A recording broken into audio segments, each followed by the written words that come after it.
Welcome to the DRS Train podcast. I'm Peter Brook, the man who thinks Vettel shouldn't have been disqualified at Hungary 2021, and I'm joined by Nav, the man who thinks Vettel should have been disqualified at Brazil 2012. Welcome. Hello, looking forward to this episode, and yes, I still believe he should have been disqualified. There's no Ciaron today, but we do have another special guest, the casual F1 fan. Welcome.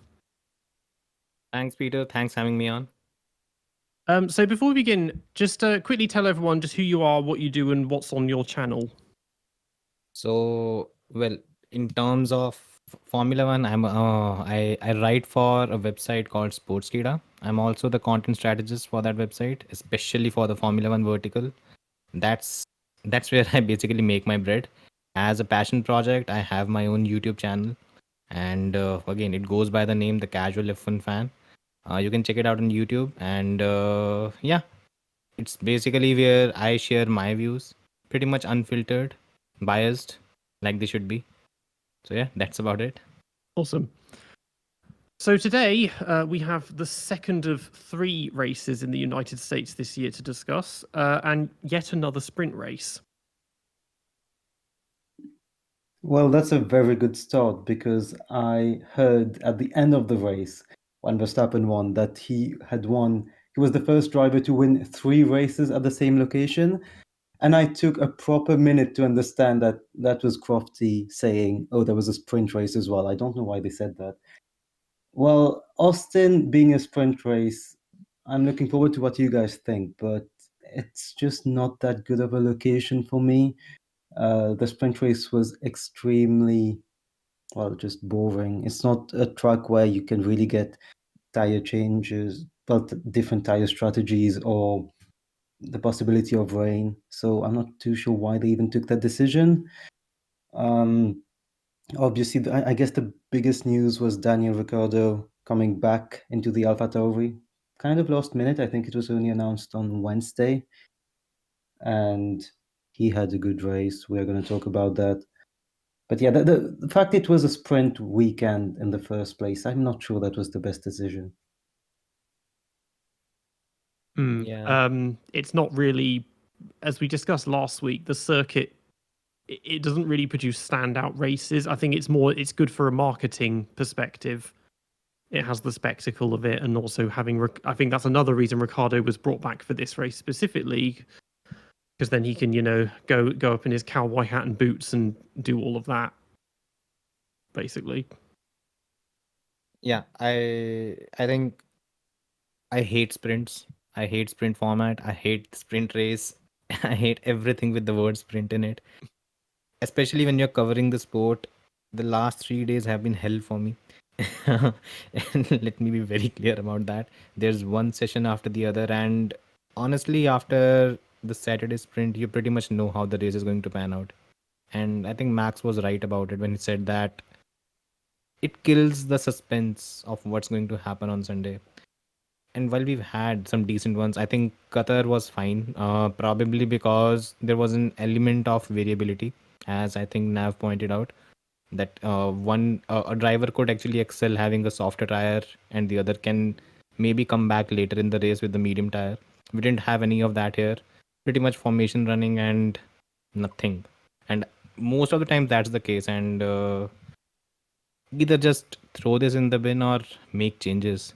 Introduce radical changes to the format, because this doesn't work at all. It's impressive to see the actual drivers criticizing it. Like seeing Max go after it. I mean, they for them as well. A lot of them don't really approach it as a race. It's FP3. Like it's more practice.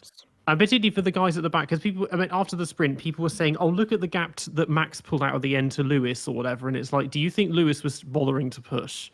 Like, it's a sprint; it doesn't matter.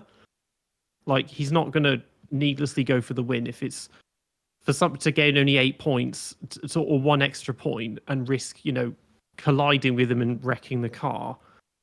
As well, I want sprints gone, and people have said maybe try doing a reverse grid, but then that creates issues of fairness, or do what Formula 2 does, which reverse the top 10, but again, that creates issues of fairness and screws over the people at the back as well. it doesn't work. Like it just needs to go, I think. Yeah, I agree. And the problem is the divergent views. I think in the was it was a press conference where Max said that he did not like the sprints, and I think Lewis was sitting right next to him, and he kind of contradicted. He seems to be in favor of the sprints right now, and I don't know if he's doing it primarily because Max is going on one side, but until they have a proper, until everyone is on the same page, you really can't do anything. Especially when Formula One wants more races, they want to pack everything in the 52 week period of the year. So it's, I think it's here to stay. Sprints are here to stay. We might see more than 6 by 2026 or whatever. The point is they have to change the format. The current format does not work in any which way. The issue as well is in terms of viewership. They introduced it to get more viewership, and it is working. So many more people will watch the sprint or the sprint shootout instead of an FP3 session, for example. Which, to be fair, technically FP3 kinds of spoils qualifying many times. But that's the issue. They just want more views, and they are getting that. And I really hope it becomes like the sprint format becomes a bracket of F1, like there have been so many in the past with the weird qualifying sessions and the weird formats. But yeah, as you said, Casual, I don't see it going. They really think it's working. But if they just listen to people a bit more, it would help. Yeah. Yeah. I mean, the one in Austria after that sprint, everyone was saying, "Oh, see, the sprints do work," and it's like that didn't work because it was a sprint. It worked because it was wet and we had changing conditions. Like if that was a normal race, it would have been great as well. It's just they got lucky with the weather being good, and that by Yeah, if you could extension, have sprinklers, if you could have sprinklers for sprint, it would be great. To Spa as well, I feel changing like conditions. So yeah, I feel like one way of doing it would be to have entirely separate compounds for Saturday compared to Friday and Sunday. So you can't go into the sprint like not like they do, you know, the C012 and then have only the 3, 4, and 5 for Saturday. So you can't even you go into qualifying not even knowing how the tires are going to work. Because otherwise everyone is like, well, this is a test session. Now we know the long runs. And it's just a preview of the first. I was thinking, yeah, because everyone has a different thought about how to improve sprints. One of the ways would have been to force softs or like an even softer tire, like a C5 tire on all sprints, so that at least it's actually a sprint. It's actually people just pushing their car for 15, 20 laps. But the fact you can just choose medium, softs, hards, it's just not a sprint, is it? Yeah. There's or just make every sprint a wet sprint. Just have sprinklers all over it before the race, and then let them go. Listen, that's the only way they can actually make it interesting. Yeah. The thing is, it sounds artificial. It sounds artificial what you said, but the sprint is already artificial. So yeah, it would be better to actually have, like, you know, those big trucks that just lay water on the track, do it and make it a drying track. Because the only interesting sprint races we've had were either wet races or Qatar, where, you know, the track wasn't well surfaced. So again, changing conditions. It's pretty much. yeah. I mean that's all I have to say on this point. It's just a shame. Yeah, there is a question in the chat says, what if the sprint was reverse grid and awarded points only to the top 5? I mean, if that happens, the sprint suddenly becomes really important for teams like Williams and Haas. But they can never beat a Mercedes or Red Bull or anyone like that. They can I'm assuming reverse grid, he means the entire grid, so it's done like reverse championship order. So then you've got, Haas, AlphaTauri, Williams at the front, and at the back is Red Bull and Mercedes. Well, that would mean Alex Albon would win 6 races in the year. Well, yeah, because it would happen. thing is, if that was a rule, and if they'd had a sprint at Zandvoort, then Liam Lawson would have been starting on pole for his very first race in Formula One. Also, you could have strategies where you make a third driver just drive one race, and Felipe Drogovic wins the sprint race in Imola. They should have had these in 2012, because then Narain Carter-Kane would have been starting on pole in every race. Yeah. Like, yeah, I wouldn't mind. I would have. As an Indian, I That would wouldn't have been mind. brilliant. I would have loved that. I Yeah. mean, yeah. I'm sure Heikki Kovalainen would have gotten like 20 points out of these. It just would be fun because obviously, like this, I'm going off on a tangent, but you know, F1 Championship Edition, you can have fully customizable grids in arcade mode.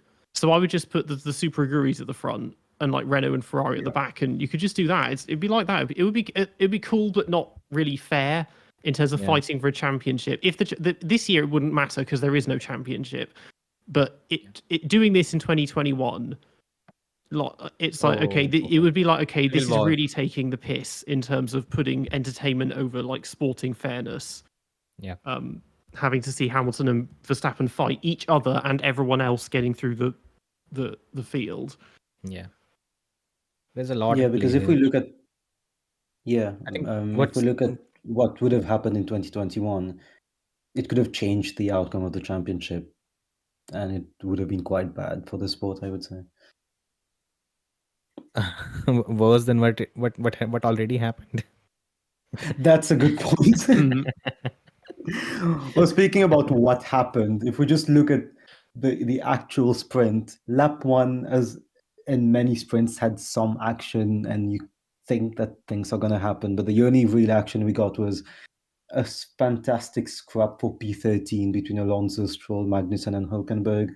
Obviously, Alonso and Stroll were back there because of the Aston Martin being weird in this race. We're going to come to that later on. Other than that, it's really hard to find interesting things in this sprint. There were some reports of overheating, which could make the race maybe interesting on Sunday. Stroll DNF'd, but yeah, just Verstappen winning in front of Hamilton and Norris, and nothing really happened, as we said. Yeah, Yeah. it was just a test session. Yeah. I think the worst part about sprint is what Formula One has done is that it has taken the most uneventful part of a race and turned it into a sprint. What is sprint? It is basically the first stint of a Formula One race, and that's usually the most uneventful part. Mm. And they want that to be the attraction. And because of the sprint, nobody went anywhere near the soft tire in the race because they knew it was useless. Yeah. That's the thing. It's like people could have started on the softs in the actual race and then realized after 5 laps they need to pit, and that's their whole race ruined. Like Exactly. they're onto something by having one practice session. Like I'll give them that. We could if we had one either 90-minute or 2-hour practice session on Friday and then just qualifying on Saturday. Because they used to have when they used to have like 4.5 hours of practice. Like you don't need that much. They got so much data already. And then if it rains on Friday and it's dry on Saturday and Sunday, well, that's going to be interesting because then you basically untested going into it. But one idea I just came up with actually for sprints that would be fun is if the sprint races were just for the reserve drivers. So a smaller Yeah, grid. a few people have mentioned that. Like, a few people have mentioned that, and I would love it. You got what Liam Lawson, Pietro Fittipaldi, Drugovich, Jack Doohan, Mick Schumacher, like Robert Schwartzman, all of them. That'll be fun. It gives them something to do because at the moment all they do is sit in the paddock with headphones on, smiling at the camera. Like they don't do anything else. And I guess maybe the points could maybe not count and just count as like team points.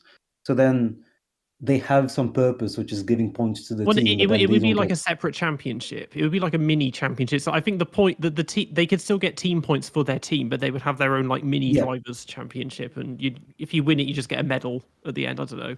It's like the Jim Clark Trophy in 1987, which was just for non-turbocharged cars, compared to the ones that were still had turbos. Yeah. That's honestly one the issue best though. way to There's one major issue here though, and that is the main points of having these sprints. It's supposed to attract new fans, and for that you need the best possible drivers that are there. These drivers are basically your marketing tools, so you're not really going to sit them outside and have someone else drive the cars.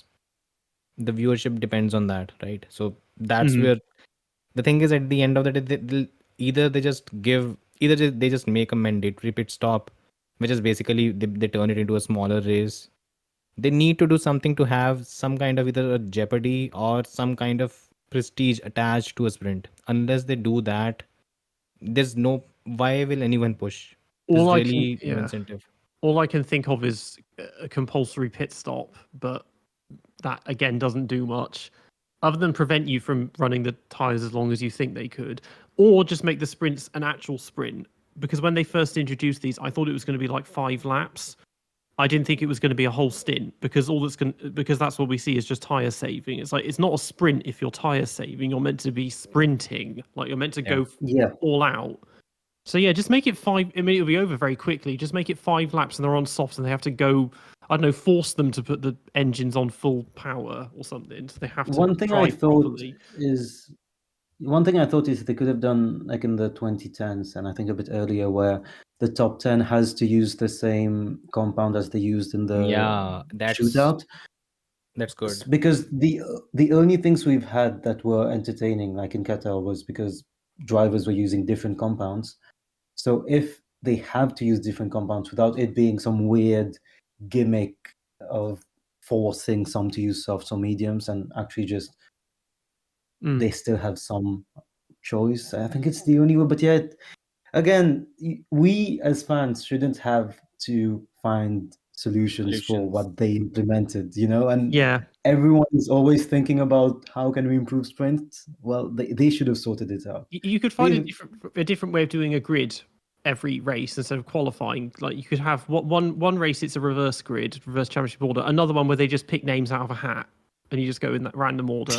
Another one where it's in order of how many followers they've got on Instagram or something. Like one in order of age or number of race starts. They could do, but that, I mean, obviously that's extra gimmicky, but it just needs to be something, because order of age would be funny. Yeah, because then it's Alonso Hamilton on the front row, isn't it? Then, I don't mind. Yeah, that'd be fun enough. I mean, exactly. I don't think anyone would mind. But maybe Hulkenberg could get a podium for once. Oh no, he won't. He'll finish P4 even in that particular race. Yeah. But my mind's gone now. It's the thing is that the qualifying for me is the problem, because that's not any different from normal qualifying. We're just doing the same thing again.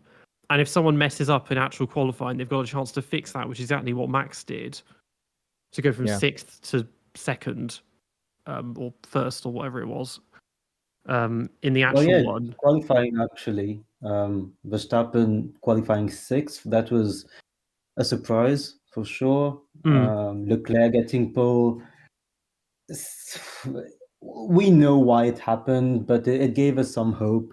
What it actually did is just add to his fantastic stat of pole to win ratio of, I think, 12% now.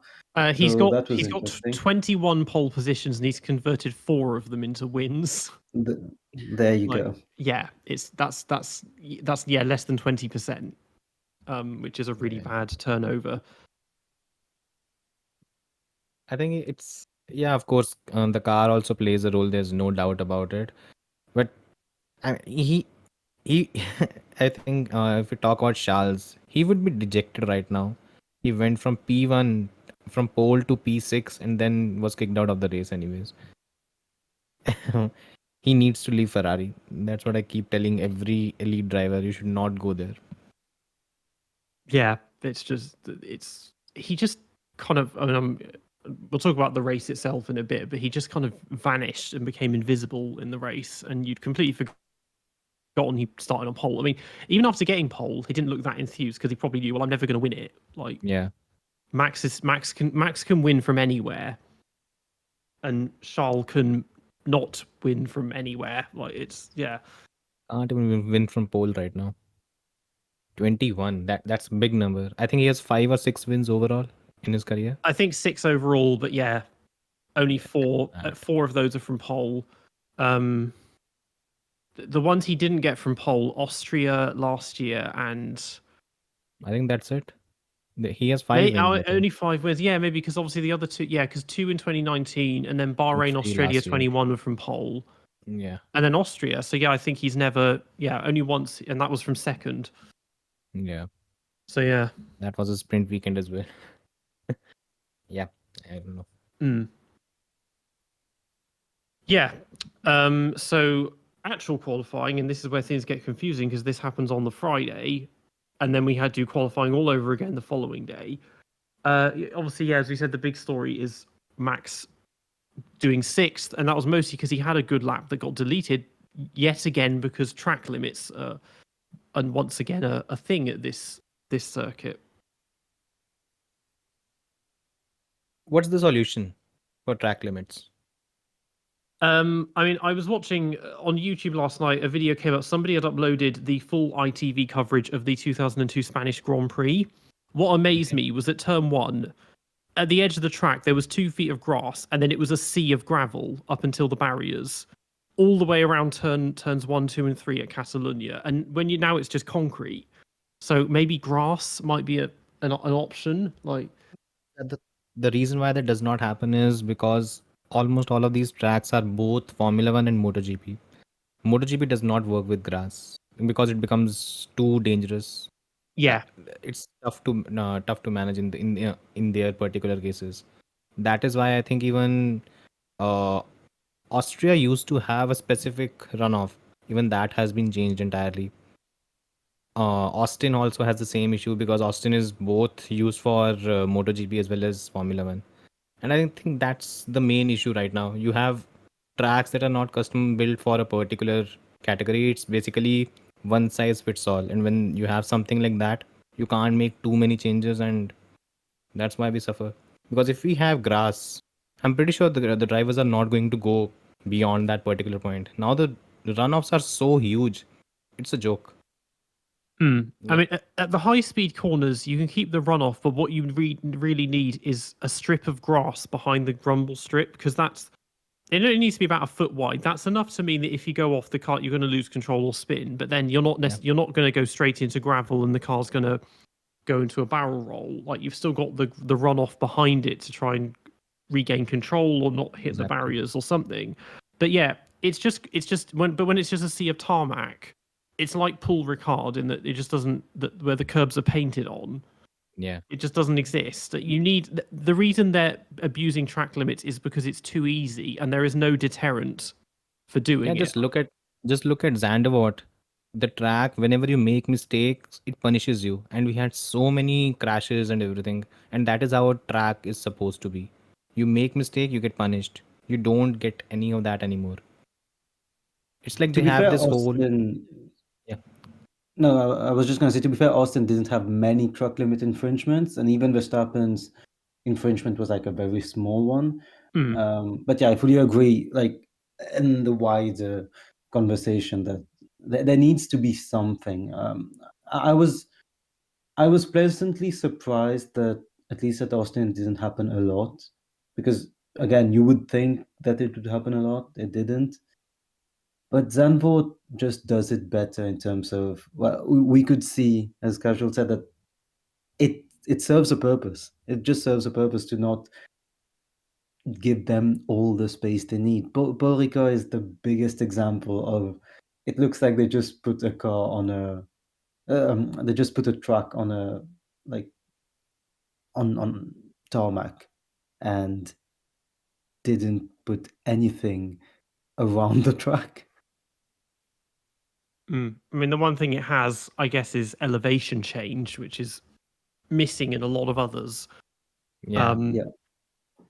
But It has a lot of character, to be honest. These tracks, even Australia to a certain extent, the Albert Park, you make mistakes, you pay for it. These days, all these new tracks, you make mistake, you can run off the track. There's no penalty. There's nothing like that unless and until the errors are bigger, and you completely lose the car and then crash. Other than that, you can pretty much go away without much of a problem.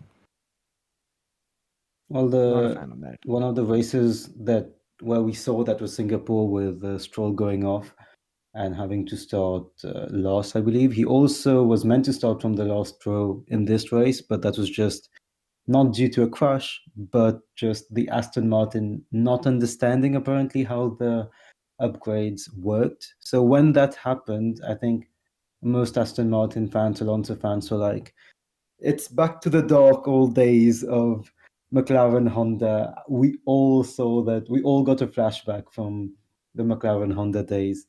Turns out they hadn't understood the upgrades, which at first, when it first surfaced on Twitter and just social media that was what was going on. We didn't really believe it. We would see that it was actually true. They just didn't have enough practice to understand what was not working. And that goes back to what Peter was saying, that with less practice time, you get more entertaining outcomes. They just don't know how the cars are going to perform. Yeah. It's interesting when they have upgrades and then the car gets worse and they can't understand why it's not working. It's like, surely haven't you tested this extensively before putting it on the car? Like, wouldn't the wind tunnel would give things away, wouldn't it? Like, I just don't. We've had this. I mean, Ferrari had this in 2018. Like, this was when things were really going downhill in the second half of Vettel. And it took them 4 or 5 races to realize maybe if we get rid of this upgrade that's made the car worse, it will get better. But by then he was like 60 points behind Lewis. So it made That no was the difference. funniest thing ever. That has to be the funniest thing ever, that the championship contending team, it had to take off upgrades of around 4 to 5 races, and it actually went quicker. And it won the race in Austin with Kimi. Complete joke. But they've, Well, I think Aston learned from that and decided to put the upgrades on one car and not put the upgrades on the other car to fully understand what was going wrong. I wonder if they saw Ferrari in 2018 and was like, yeah, now we know what not to do. Yeah, because of course, so they started from the pit lane, but then they were also joined in the pit lane by Haas, who were another team who had major upgrades, which did absolutely nothing. Like, everyone got excited because in qualifying in Q1, Hulkenberg got third, and then suddenly they get knocked out in Q1 and Q2, and it's like, oh well, nothing's changed. Like, and they said, oh, basically we've copied Red Bull. It's like, well, you obviously haven't done it very well. Yeah. Like, it's just, this was meant to be their big upgrade package, and the car is exactly the same as it was before. Even the behavior pattern remains the same. I mean, for Hulkenberg, I was actually just looking at his lap times. For the first 5 or 6 laps, it is very consistent, and he's doing very competitive laps. After the 6th lap, it just falls off the cliff, and it is happening with an upgraded car. What's the point of these upgrades if ultimately the car will have the same rubbish characteristics that it had earlier as well? It's just complete joke. It just, I don't I wonder how much of a tangent it's worth going with Haas this year, because I always want to talk about them, but at the same time, it's like, how can I say anything more than one sentence of what are they doing? Because, as you said, this was meant to be their big upgrade. It was looking good, and nothing. It's the fact nothing happened, not even a 10 or 2. I mean, yes, it happened for 5 laps, but I just don't know how they're improving the car. They just, at this point, they may as well not be here, because they're not an American team, and they're not even the fun joke team anymore, because they're just slow. But they're not slow, and like the drivers are crashing into each other, or their sponsors are funding terrorists in the Middle East or something like that. It's just, they're just slow and doing nothing. And like, Gunter has been extremely quiet this year. I've seen very little from him, and I don't know how eventful their compulsory Drive to Survive episode is going to be. And it's just, it's such an unambitious team. They've got the two dads of, like, there's no young, like, they've had Pietro for several years, but they're obviously not interested in giving him a seat. Maybe Behrman in a few years, as a year or two as a Ferrari junior, but otherwise there's nothing interesting going on with them anymore. If they don't get Behrman, I don't know what is going to make people follow them anymore. The only thing that could give them some attention is, well, this 19-year-old, at that point, hotshot Ferrari kid. But I don't think Ferrari will send him there. I don't think Ferrari will send Ollie Behrman towards Haas after what happened with Mick. Because what Gunther has showed is that he cannot manage rookies. He does not have the appetite for that. And I mean, for him, I'm surprised Magnussen is still in that seat for next season, because he's done nothing. And the way Hulkenberg has dominated him in qualifying, it's been a bit pointless to see him getting another seat another year. But the thing is, this year has been humbling for Magnussen, for sure. Yeah. Because when he was with Mick, it was like, oh wow, look, Kevin is still the promising driver we saw 8 years ago.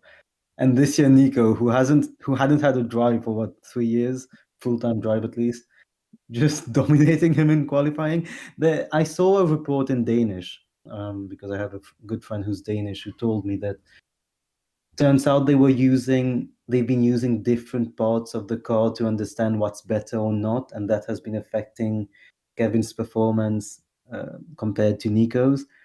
And we don't really know that because no one follows them anyway. So the only way to get information on them is either you're a Haas fan, which is 1% of the F1 community, or you're Danish or maybe a German Hülkenberg fan.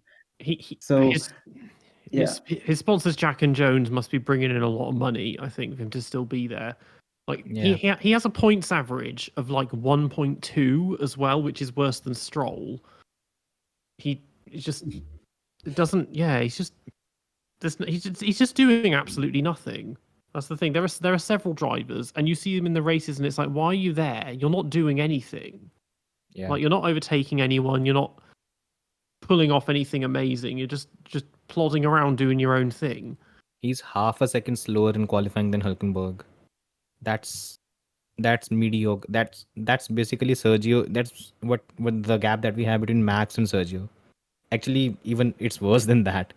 And what's going on? You cannot be half a second slower than your teammate, especially when you're in a back marker. And again, exactly, even if the reports of the cars being different is true, you would think as a driver to tell the team principal, look, our team gets no viewing time. It does not go on TV ever. No one knows what's going on. Can we stop doing that? Because otherwise people like us, we just think that Kevin is being bad, which maybe he is, but there's no way of knowing what's going on because it's a back marker. In a back marker, you need to perform or people will just think you're bad. Exactly. I mean, I expected Hülkenberg to do well against Kevin. That's not a surprise to me, but this much of a gap is a bit of a surprise because half a second is a lot. But again, we're talking about Hülkenberg, who's a man who, after the next race in Mexico, will have gone 200 races without getting a single podium. Yeah, that's also true. So again, he's not. I mean, okay, maybe he's someone who needs better cars, but again, he's not like he's not Max or Lando or anything like that. Just imagine what kind of gaps they will be pulling on Magnussen. That's just what comes to mind. Yeah.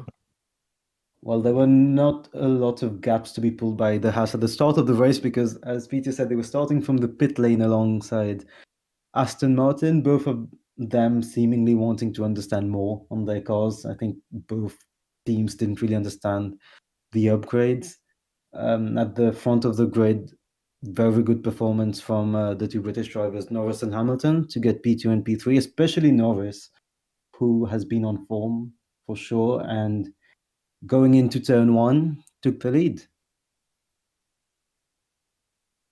It was interesting. I was trying to work it out because the first few corners, mostly because of the sunlight, I couldn't tell what was a McLaren and what was a Ferrari, and I was getting confused about who was where.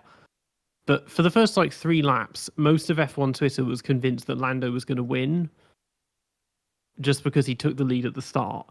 And it was like after Silverstone, he took the lead, and it's like, yeah, we all know that Max is going to take that back as soon as DRS is activated. The thing is, I think everyone was surprised that Max did not make the kind of progress that he was expected to. It was a bit of a weird start, to be honest. The way I think we only had one crash. We had one contact between Ocon and Piastri. Other than that, for a long time, we did not even focus on who is in the lead. We just heard Crofty say that, okay, Lando is in the lead, Leclerc is second, Sainz is third. That's all we knew. We didn't know what was going on after that. We were entirely focused on the middle bit. And yeah, you're right. After 2-3 laps when everything settled down, that's when you saw, okay. And Lando was charging away. It was quite... Again, it basically showed how poor Ferrari is in terms of race pace. It was a shame for Ocon because he was in a good position, and then obviously he'd taken that damage. I mean, in the end, he would have, had he finished the race, he would have finished in what is P5. Now 6th. P5. Yeah. Well, if he was ahead of... Yeah, he was ahead of Gasly at the time, and He'd have both of beaten them Gasly. are I don't know whether he'd have beaten George. I don't know. So P5 or P6. So he would have had a fairly good result because again now, like Alpine are kind of by themselves. They're kind of stuck between the front and the back because now that McLaren is faster than them, but they themselves are faster than all the teams behind them. So they're just kind of fighting by themselves a bit. Well, small thing is sector. I just wanted to say at the start, sector 1 of Kota is quite good for starts, I would say, because it gives a lot of space without forcing drivers off the track. So just when the start happened, I just appreciated just sector 1 because like that there's a very fat turn 1 that does end into a bottleneck, but it provides good racing or at least a good start because well they need to find somewhere to go, and then the copied S's also look good at the start of the race. So well, yeah, just wanted to say that's nice with Kota, but it did lead to this weird Ocon Piastri incident, which is, yeah, you mentioned it, but it was just a really weird incident because he hits Piastri and then he's out. I think, was it him hitting Piastri or Piastri swiping in front of him? We saw the onboard that his front left hit Piastri's side pod, and I presume that Piastri's rear right must have hit his as well. And then he took neither of them spun, which was interesting, but then he obviously took more damage because he started plummeting down almost immediately. Yeah. Then they both retired. So yeah. Yeah, I mean Piastri was I thought it was a mechanical thing maybe because they were telling him he was going slowly and they were saying don't use full throttle and because of the battery, but maybe that would be the damage. I mean mechanical retirements almost never happen now. This year, you hardly ever see them, especially from front runners. Yeah, I think the last one was Russell in Australia. That's the one that comes to mind. Yeah, I think at the moment the finishing rate this year, because again I have a table with this, I think it's about 85%. So that does not include Alpine, right? Because yeah, but it's I think that the best year 2021 has 87%. So we're kind of, but we've had races like Australia where half the grid gets taken out at the end and stuff. But so most of the retirements this year have been from accidents. Very few from mechanical problems. True. And especially because Ferrari has got its act together this time around. Because last year that was the one basically contributing to a lot of them. And the same with Red Bull as well. Obviously, they lost a fair few points at the start, and then they fixed that very quickly. But then this year they've been faultless, despite Max's concerns throughout a lot of the race about his brakes. The cars are running fine. Yeah, basically. Quite a few drivers were complaining about brakes and just generally overheating cars. Not as bad as Vettel, obviously, but yeah, in the end, nothing really happened, which is, I don't know if that's good or bad, but yeah, the brakes ended up holding up better than expected, I think. I mean, this is a circuit that's fairly tough on the brakes as well, but not excessively hot. Obviously, nothing. It can get very hot there, but nothing on Qatar. Yeah, because Lando was complaining all throughout the race, and yeah, Twitter was going a bit mad because they thought that would be how Norris would lose the lead or like bottle the race. When it just didn't occur to me at any time that Norris would win this. It didn't seem feasible enough. The pace wasn't good enough, and Max was lapping half a second faster for the first 10 laps. I wondered at the beginning in the opening stint if he could, because he was pulling out a lead at the front and Hamilton was very racy. Max was being a lot more cautious and he dropped back to as much as 5 seconds behind Hamilton at one point. And it's like, okay, he's probably biding his time. But then even in qualifying, he wasn't obviously faster. So I thought, okay, this could actually be quite close now. The ones I never really gave any attention to were Ferrari. They just never seemed. They just went backwards the whole time. They were never really in it. But those three, I was like, yeah, this it's closer. It's not like Belgium last year where he gained he got the lead after only like less than 10 laps when he started 13th or Yeah. something. And the only thing that could have led to a different outcome was through the tire strategies, which we didn't think would be important at Kota. It looked like a simple two-stopper for everyone. There was a really funny interview of Gasly at the end of the race, who was speaking to Leclerc, his best friend on the grid, and was asking, so we're all doing a two-stopper, right? And then Leclerc tells Gasly, I thought some of us were doing a one-stopper.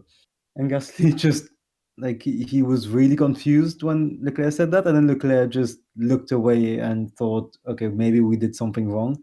So it turns out only Leclerc or the Ferrari strategists had envisaged a one-stopper, because Gasly was just like, I didn't hear any other driver even mention that to me during the pre-race talks. Well, at least they were the only ones that committed to it. I think other people thought about it and realized it wasn't a good idea. I think the worst part And yes, was picking your lead driver in a car that degrades the worst on the entire grid and putting him on a single stop strategy when the entire grid is doing a two stopper. And Leclerc saying, yes, of course, let's go ahead with this. I I could not make it sense goes with back it. to what many people say about Leclerc, that he is not strong enough as a person. As a person, yes, because obviously he had a lot of close people to him pass away. That's not what I mean. But as a team leader, there are so many obvious points since he's joined Ferrari where it seems like he could just say, no, I'm not going to follow the strategy. And he always just seems to comply. I'm sure that if maybe Sainz was offered that strategy and he said no, and that's why Sainz was on the actually perfect strategy for this race. But Leclerc just never seems to oppose what he gets told. Yeah. And the issue with him is it's not the talent, it's not the driving ability. It's that he's not matured in the other aspects of being an elite driver. That's where Max has grown. That's where George seems to have grown. Where he questions things, where he's quite proactive when it comes to strategy and what his rivals are doing. Leclerc seems to be a bit absent. He's not proactive enough while driving, and a bit Kimi like, to be honest. If Kimi had a perfect team working for him, he would win a lot more than what he did in his career. And I think if Leclerc is in a Red Bull, he'll win a lot more and he'll actually compete with Max quite well, because he won't have to worry about the operational aspect, which right now at a Ferrari he has to. And that's why he's not really shining like his talent actually deserves, to be honest. He's underperforming. He shouldn't be this. These results don't really work for someone like him. He hasn't really changed since 2018. That's the thing. You can't really feel the difference. Exactly. And he's the opposite of that, because he will the Ferrari would just say, okay, we're gonna try plan X or something, and he's just like, okay, fine. And then Vettel, it would be like, no, I'm gonna pit on this lap and we'll put these tires on and I'll run until that lap and then we'll do these. And he's doing his like race engineer's job for him. Yeah. He was the one doing it on the fly, and then you get ones like the Mercedes one's interesting, because they're like, okay, Lewis, we can try this. Do you think you can do this? And he's like, well, I don't know. I guess, like, sort of, and then he'll tell them if it is or isn't working. But yeah, I was thinking, surely they're going to do a two-stop because the amount of time he was losing, and they just didn't.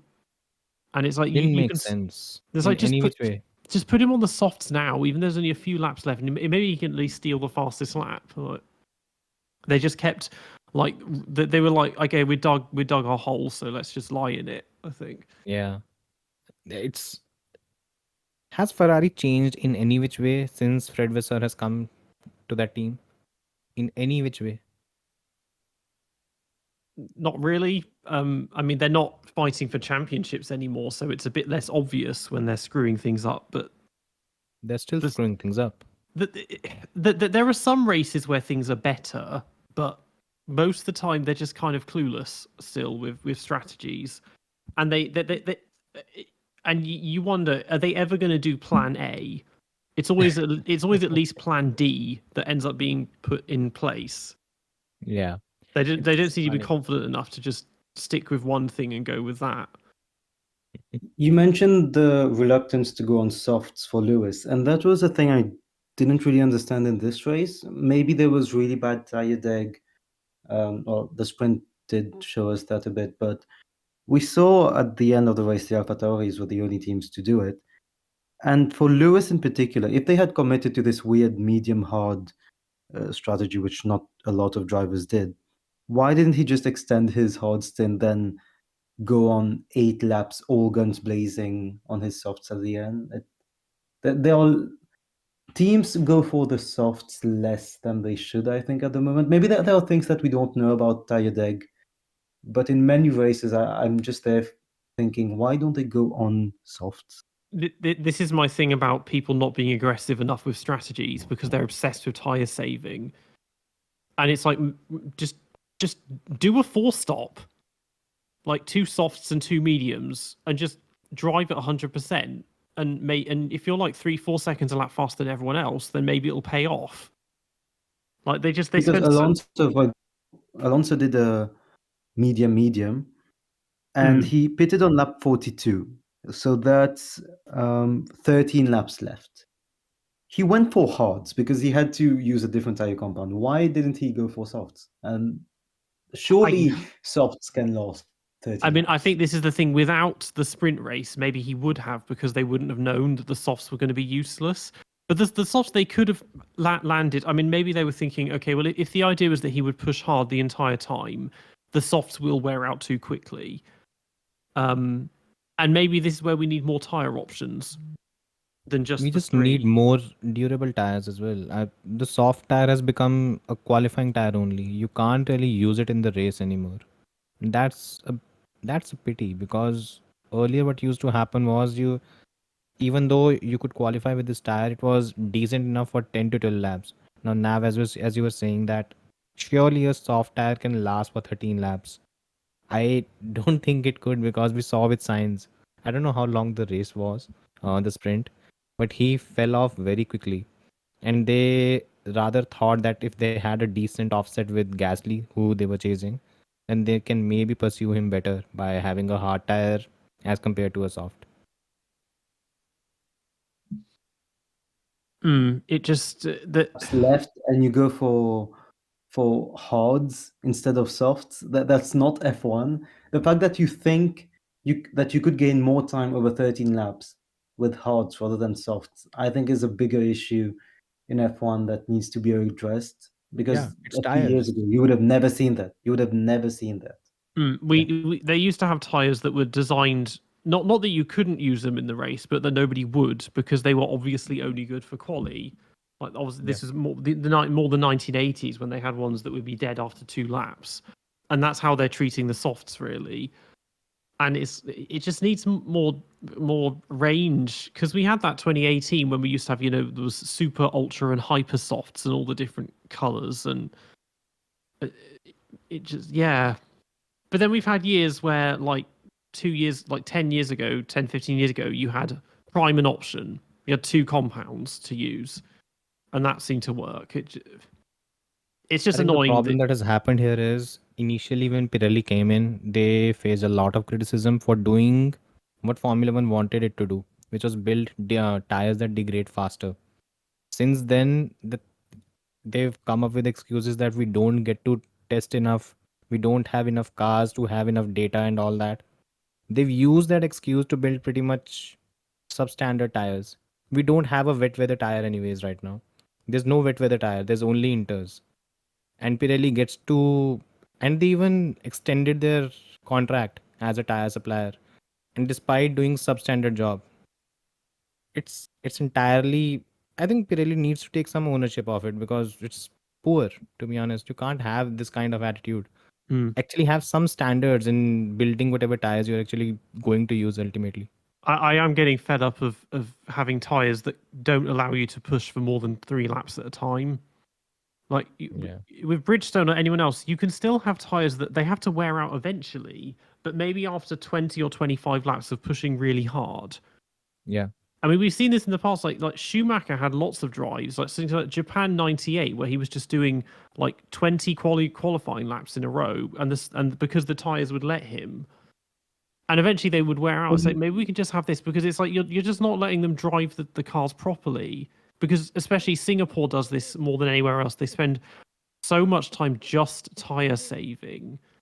And Monaco, and everyone's like, can you get the leader to speed up because he's slowing us down? It's like, well, then pass him. You can go 10 seconds a lap faster, so just do it. Like, just do something. Like, this is racing. It's not, the commute to work in the morning. Like, it's just, yeah. They just and softs just seem to only last 5 to 6 laps nowadays if you push on them. And how is that normal? How is that gonna give you an interesting strategy, or And different? 7 laps is on a good day. Yeah. More often than not. They should have 10 laps minimum in them. Yeah, like 10 exactly. laps of pushing 100%. Well, That also Ricardo brings did 8 laps on his last stint on softs at the end, and I think yeah. after 6 or 7 laps, his times just dropped off, and because it was Ricardo who was literally lost at that point, no one talked about it, and I was like, he's just proving to us that he's just proving to other teams that they shouldn't go for softs, because after 7 laps it goes away. And imagine that happened to Norris or Lewis. I think he was originally attempting a one-stop, quite possibly. Yeah, and then just they gave up because they were like, well, this isn't working. Yeah, he was on the same strategy as Leclerc. And obviously, I don't know if Tsunoda was doing the one-stop, because he eventually managed to steal fastest lap. No, so Tsunoda was doing the 2-stop, which is super interesting. He did a 3-stop in the end just to steal fastest lap, because obviously he was in a window where there was a big gap where he could. Actually, he didn't, because he came out in P11, I think, and he did have to overtake Albon again. So there was a risk, and I was just really proud that AlphaTauri took that risk.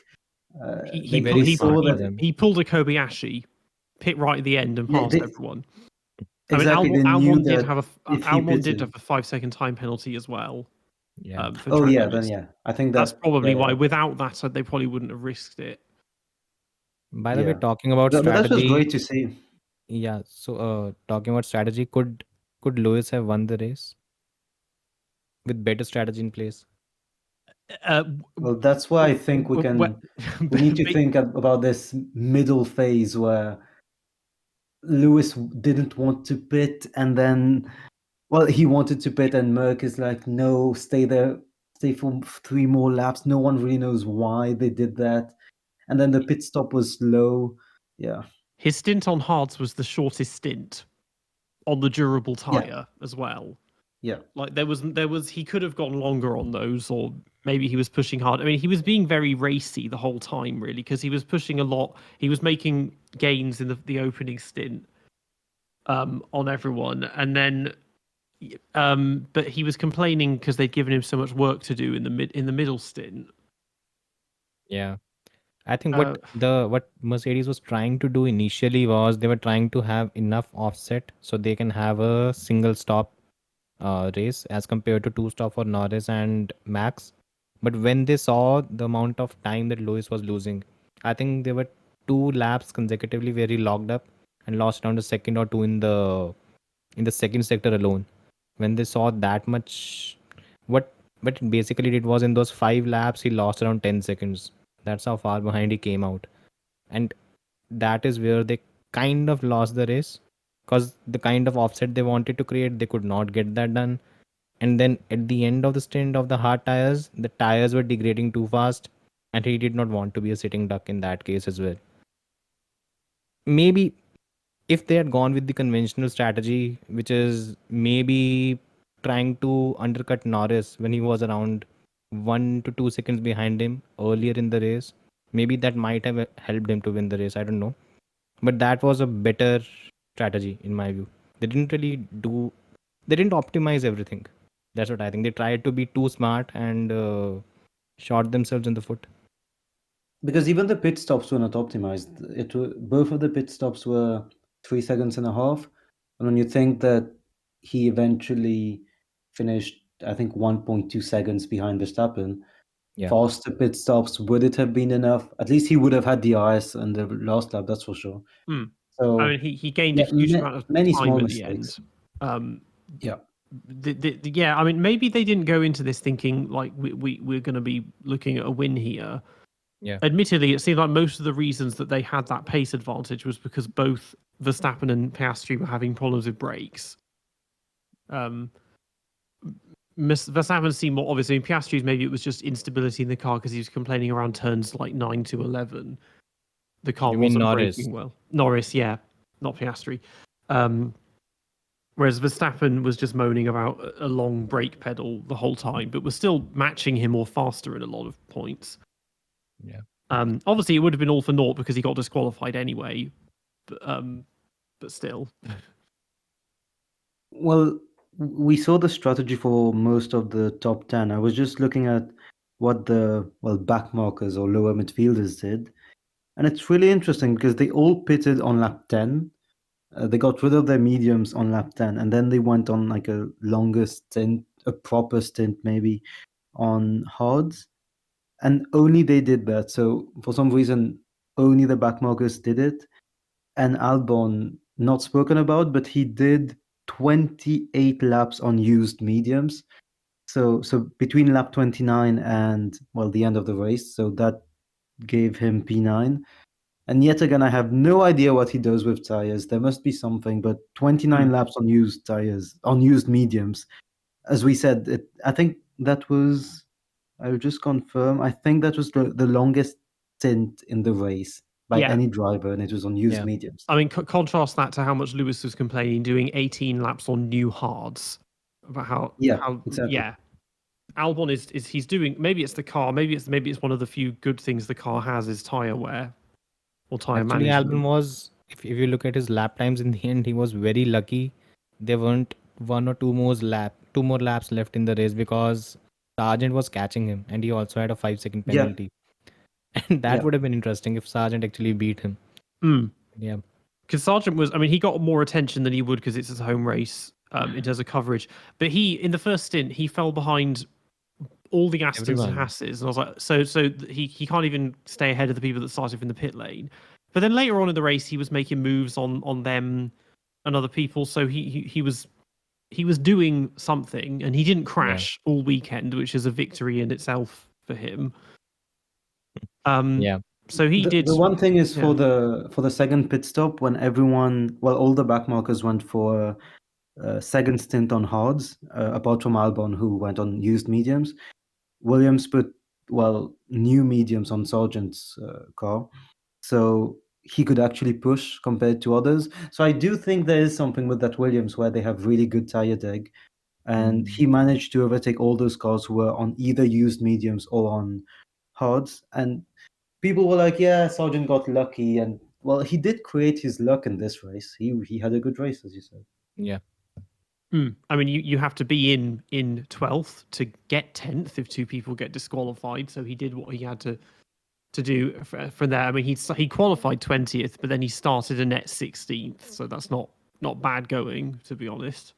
Yeah. And he beat most of them. I think Alfa Romeos. What else? Both Haas's. The Haas's. Yeah. Ricardo. So Ricardo. So his main achievement was going past the two Alphas, which is something. Alphas went on 2 stints on hards, which just checking now, no one else did.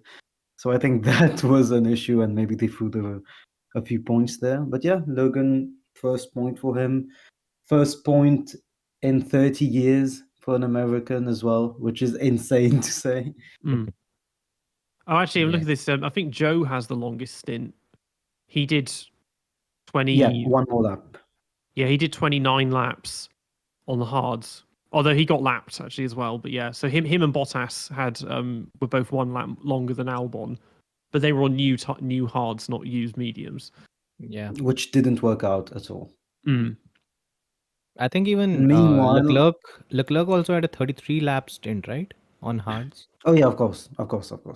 Yeah. So he's by far the longest. I was talking about the 2 pit mediums. stop. two-stop drivers. Two Yeah, stop. Yeah. and two cars that overtook this entire bunch of backmarkers we were talking about were the two Aston Martins, who found pace out of nowhere. Well, not out of nowhere, but they just found pace on Sunday. We will talk about that into more detail later, but it did provide with some entertainment that we could see on the timing boards, but not on the actual track, because yet again, I think that does deserve a mention. F1 camera work is something that's becoming quite annoying. You don't see a lot of the action going on because they just focus on Lando or Max just driving. And a big qualm I have with it is the camera work nowadays make the cars look slow. They just follow the cars through the corners. Well, in the S's, for example, those weird Austin S's, they could really just have a static camera with the cars just, zigzagging through, but they don't. They just follow the cars, and it makes the cars look so slow. We don't get static cameras anymore. I'm getting really sick of race start replays because those go on for way too long. Especially in a race where there's hardly anything happened at the start. I get it if there's a massive crash. We need to see that again if there's a safety car, but it's like nothing happened, and we're spending up to 3 laps looking at replays of every car's on board. And there were so many battles and overtakes where they would suddenly switch to that camera whilst it was happening, and there was no setup for it or anything. Honestly, not a huge fan of how how many places changed in at the start of the race in Austin? Maybe a couple at max, not more than that. I think Norris got the jump and Sainz. That was it. And there was one incident with Ocon and Piastri. That is all that happened. And we saw, I think, 3 or 4 replays. But honestly, it's still better than what Monaco does. Monaco is atrocious compared to this. Yeah, not the best one. Well, the one thing that Monaco used to do well was that static shot just after the right-left in Sector 3. The swimming pool chicane. Yeah, the swimming pool chicane. That used to be impressive. And I just think that at Austin, they could have really done that with the S's. And all they do is follow the cars. It's not going to show any speed. I was watching the race with a few friends yesterday, and they were just saying, this looks slow. And it does. It really does, even though those are the fastest cars in the world. It's the same with the helicopter shots as well. I mean, those are really good from a replay perspective, particularly for the starts, because you can see everything at once very well. But they do. Maybe it's the circuit as well because it's very wide. Because I watched one of the Formula Academy races, and those are Formula 4 cars. And I was thinking these things are moving at a glacial pace, and because they're tiny as well. Maybe the circuit just makes things look slower because it's quite an open circuit. I think it's vast. You actually see the kind of width that is there at the start of the race at turn 1 where there are at least 3 to 4 lines that they can take. And when you have such a huge track, it's actually going to have something like this, especially when you have these many undulating corners. Yeah, maybe that plays a role. One thing that surprised me with the final stint was when I keep saying Piastri, when Lando pitted, because he pitted before Max. I was like, okay, so what you've done here is just surrender the win to Max, because now he's going to pit later than you. He's going to be ahead, and he's going to be on faster tyres. So maybe they'd realised that they weren't going to win or whatever. Yeah. But I don't know. I think the problem was Lando's tyres were short. The way Lewis was catching him at around 7 to 8 tenths per lap. And when that was the rate at which he was closing, they had 2 options, either to trigger an undercut or maybe just let Lewis pass him. I think Lewis was 2 seconds behind when Lando ultimately pitted. Maybe that played a role. Yeah. And that also triggered Max as well. Otherwise, Max would not have pitted that early because Max was starting to pull a gap on Lewis around 6 seconds or something. But since Lando pitted, Max also had to respond. Otherwise, Lando would have jumped him on the track. Yeah, I mean, obviously, it made the final stint was interesting with those 3 because Lando had very little defense against Lewis, and obviously then everyone was thinking, okay, Lewis is on newer tires, so he can make some gains, particularly Max with the brake problem. But it wasn't like the year before where Max did gain and pass him with 7 laps to go, or somewhere like we saw this strategy in Hungary 2019 of pitting late and then just going really hard on fresh tires. There wasn't enough of a difference for that. But it didn't work because obviously he was only marginally faster in the end. Yeah. Until the last 2 laps. And I think in the last 2 laps, Max's brakes basically went. Apparently something happened. Helmut Marko came out after in the post race and he was talking about it, that how the brakes were shot, and he just managed to bring it home. I think to identify that Max had problems in the race, you just need to look at his lap times compared to Sergio. For more or less, they had a similar lap times during when both were in the free air. Sergio would drop back when he was chasing someone else, and that continued throughout the race. And that kind of showed that, okay, there is something wrong with Max. Yeah, I mean, Sergio was just he was invisible the whole race. He had, by his standards, quite recently to be a good race in the end. But Yeah. we saw him at points, and he had his final stint. He had a few good laps, and then the tires died. But I was just thinking, what's even the point of him being here? He's one of the ones where it's like he's done nothing, and obviously they don't need him anymore for the constructors. He just doesn't. He just doesn't I had need to be keep there. checking.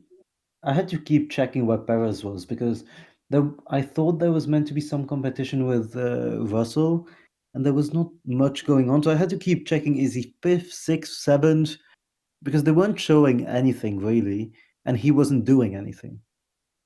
Yeah. Yeah, I mean Russell as well. Russell was just abominable. I mean, he finished 25 seconds behind Lewis.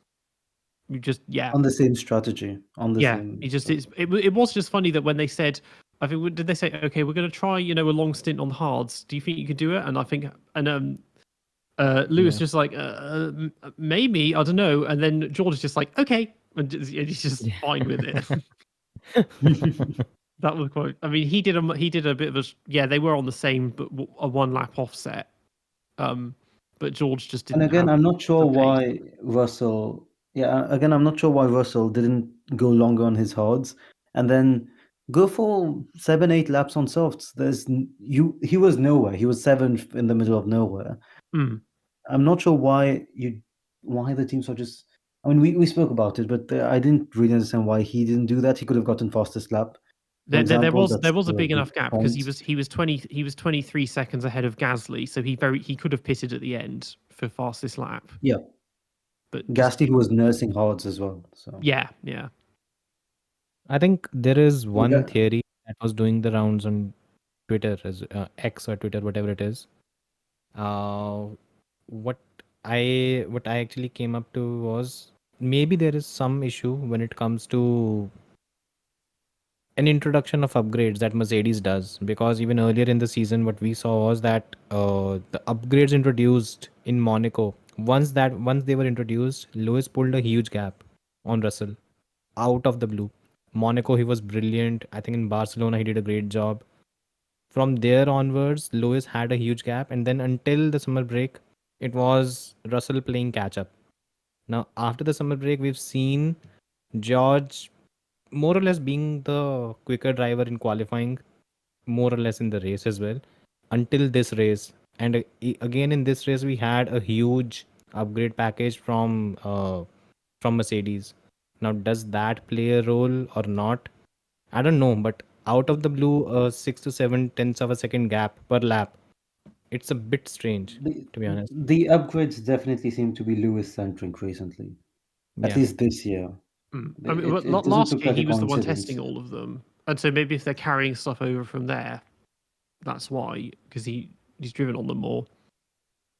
Yeah, and while speaking about softs, Tsunoda was one of the only drivers who did it. Actually, the AlphaTauris were the only drivers who were the only drivers to go for softs. Tsunoda went for it at the very last, I think, on lap 55, got the fastest lap, which was great. I think, Peter, you have a fun fact on that. Yeah, it makes Basically him twice. the third Japanese driver to get a fastest lap after Satoru Nakajima, Australia 1989, and then Kamui Kobayashi, China 2012. Wow. There Yeah. you go. Yeah, In your two love with cars that Japanese also drivers. Yeah. exactly recent video by P10 on Japanese drivers. Check it out if you Mm. haven't. But yeah, again, good race by Tsunoda, who he's been having to work a lot with that AlphaTauri, and all he can ever show for it is P9, P10 at most. Again, the points yesterday were helped by the disqualifications, but yeah, he's been doing a good job. People are talking about whether he is a solid candidate for that second Red Bull seat, which seems up for grabs for next season. Why are they It's not even? Why is he not getting that kind of a push? I cannot understand. I think Liam Lawson and Tsunoda, even when they were paired together, it wasn't as if Lawson blew Tsunoda out of the water. It was competitive, decently competitive. And even right now, this weekend in Austin, Tsunoda has done a good job. But every time, whenever the conversation begins, it's around either Lawson or Ricciardo, who might be a replacement for Sergio Perez. I I don't know. I think maybe it's because of the Honda link that plays a role. But Sonoda has been doing a decent enough job. If Red Bull is serious about replacing Sergio, maybe Yuki might Well, be a decent enough Helmut option. doesn't rate you. One of the issues is Helmut doesn't rate Yuki at all for some reason, and he's been quite vocal about it.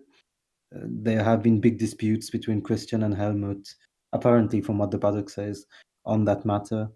So, well, we are not the only ones thinking that. There's obviously executives at Red Bull are also a bit torn on to what to do with that second seat. Yeah. Mm. Who would you put? By the way, if I think I asked Peter this question after that the Qatar Grand Prix instant reaction we'd done. Mm. So Nav, who is your ideal candidate in Red Bull if Sergio Perez has to be replaced, or do you think Sergio Perez needs to be kept for another season? If I wanted to be funny, I would say Fernando Alonso just for him to get that elusive win, but that's never going to happen. But even if he had to play second fiddle, I would have put him there just to get 1 or 2 wins. Then he can retire and do whatever. But the real answer would have been Yuki, because it just makes sense if they're gonna go through their sister team thing where they put a young driver in the junior team. It just makes sense for it to be Yuki. But Helmut doesn't rate him at all. Yeah. Liam is too inexperienced to just throw into Red Bull. It's just the case. Daniel Ricciardo, he hasn't shown anything in the past 2 years, honestly. He's So here it because of just makes sense to be Netflix. Tsunoda. Like, He is. you So may as for well be me, it should sponsored be by them. Yuki, because the other option would be a fun option, which I said in a previous episode, would have been to actually go for Nico Hülkenberg, let him get his podium, let him have his glory runs in Red Bull for one last season. But Doing his it's final mainly race, give him a Red Bull, and then he gets like taken out of the first corner. exactly. But personally, for me, it would be Nico Yuki. But that's not Yeah. realistic. That's just me voicing my opinion as a fan on what could happen and is decently possible. But yeah. Yeah. Ideally, even right now, look, from basic courtesy, I would actually suggest Red Bull needs to fire Sergio right now because I don't think he will be in the team next season. I think they've made up their mind. They're just waiting to see if Ricciardo is not poor in the last 4 races, because if And he also, is, they want Perez in Mexico. I think that's a big thing. They yeah, want for Perez sure, there. they have to leave safely as well, no? Because if I mean, he said in the press conference, "Oh, I'm 100% with Red Bull next year," which means he's already been fired. Like yeah, if he didn't, I think he even said, "I'm sure I am." It's like, well, don't you have a contract? If he'd said we have a contract, you'd think we could at least believe you. But yeah, I mean, contracts these days don't mean anything because people are breaking them all the time, and it's like, I'll just pay them a few $1 million and that'll sort that out or I mean, the whatever. biggest joke was Daniel Ricciardo. I think he put out a video and all where he tried to quash all the rumors that, okay, I'm sticking with McLaren for the next few years. And 2 months later, McLaren announces, okay, Daniel Ricciardo is being replaced by Oscar Piastri. Mm. And there you go. It's like some kind of coping mechanism. Is like, if I just say it enough times, it will manifest as reality. Like, yeah. or like a Jedi mind trick. It just goes up to Andrew Steele's like, no, I am staying with McLaren next year. Like, Well, the only good thing with all this is it gives us some entertainment in the silly season if nothing happens up to then, because otherwise there's nothing changing for 2024, which Yeah. should be tragic. I think the biggest And thing that is waiting for F1 fans is the 2024 silly season, because I think there are 12 or 10 or 12 drivers whose contracts expire at the end of 2024. Like half the grid will be changed in 2025, and no one is willing to renew or extend their contracts. I think apparently Ocon has declined an extension with Alpine. Gasly is still in his first season, so he's not really committing that much. Leclerc has denied an extension with Ferrari. Ferrari does not want to sign an extension with Sainz. So things like that. So you'll see a lot of musical chairs next season. nobody wants to go anywhere except Red Bull at the moment. I It's don't just think even funny they that- want to sit next to Verstappen as well after the kind of look. Gasly was obliterated. Albon was completely destroyed. Sergio is going through the same meat grinder. Next up, whoever comes in, other than generational talent, they will not match up well with Max in any which way. And again, the whole perception will fall. I mean, Albon and Gasly were considered mediocre, right, when they were teamed up with Max. Now they are considered at least decent enough, while Albon has actually grown his reputation a lot. Yeah. That's what happens. Kimi Antonelli keeps Q jumping, so maybe they should put him in the second seat, see how he does against Max. Yeah, next season is going to be fun. Kimi Antonelli, Ollie Behrman in Prema, the two emerging talents. looking It'll at the actually make chat, F2 great. looking at the yeah, that's a good point as well. But looking at the chat regarding the Red Bull second seat, a few people have mentioned Ocon, and I know that our dear never. co-host Kyron, our dear co-host Kyron also mentioned Ocon, which is really Not out happening. there as an option. He's going to but be having like flashbacks to 2014 in European F3, Yeah.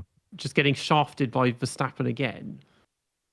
I think That'll I think give he him still PTSD. Yeah, he still holds a grudge, Ocon. I think he talked about it even in that Beyond the Grid interview. He specifically talks about that day, that in 2014, the day I won the championship, it was announced that Max Verstappen will be promoted to a Formula One seat, while I did not even have a seat to. I did not have enough money to actually graduate to Formula Two. I had to do a GP3 season. So he still holds that grudge that even though I had the performance, I did not have the resources to actually proceed. He talks about it a lot, even today. It's obvious he loves being the French guy at Alpine, and with the new investors as well, you guys might have seen. I have no idea what's going on there, that by the grid way. walk was something else from Brundle. He was just sat there for about 2 minutes, just staring awkwardly at Anthony Joshua, waiting for him to chat to him or whatever. Yeah. And I was like, really? And then I was thinking, okay, to be fair, Joshua, he's an investor in Alpine, so he's at least relevant in some way compared to like Megan Thee Stallion or whatever. Yeah, half of those names I don't even know, to be honest. I don't even know how Brundle knows them. Because Rory McIlroy's doing it too, isn't he? And then there's two other people I've never heard of. Trent Alexander-Arnold from Liverpool. He's a footballer. So yeah, Yeah. he's a very good footballer, and it's so random that he's in there.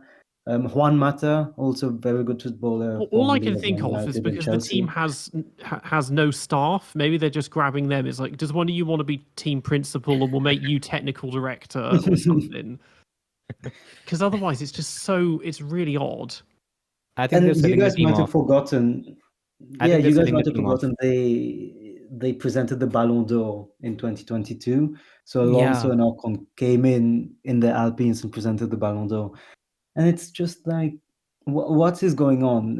Do they want to be a serious team? Do they want to be this great French team a la Ligier or Prost? Do they want to be a star-studded team? There's nothing great about why Alpine aren't the investors French? Because these are all British athletes. Like they should be getting like, I don't know, Thierry Henry or British and Mbappe or Canadian, by whatever. the way. Not only British and Canadian. It's like where the Well, they it's got like, Zidane. They got Zidane as an ambassador, so that's one thing. Mm. But when they got Zidane as an ambassador, I was like, okay, they're fully going into their Frenchness. Vive la France, allez, let's go. But now they're just getting those random investors, and nothing makes sense at that team anymore. Like, if some listeners to the podcast have some ideas in the comments, please let us know, because even in French, we understand French as well, but it's so confusing to follow that team at the moment. So if Ocon wants to leave for Red Bull, yeah, get a few podiums, because I don't think Alpine is going to deliver that. No, I don't think Red Bull signs Ocon. I don't think Max will let that happen either. I mean, they know each Yeah, it other. wouldn't happen. It makes a mockery of the junior team, because it's like every team is looking at drivers other than the ones in their own junior academy at the moment. Yeah. It's like And the there's no biggest point thing having is, them. you saw Red Bull basically did a huge purge of sorts in Formula 2. Almost, I think only 2 drivers are left in Formula 2 that are backed by Red Bull now. Everyone else has been shunted out.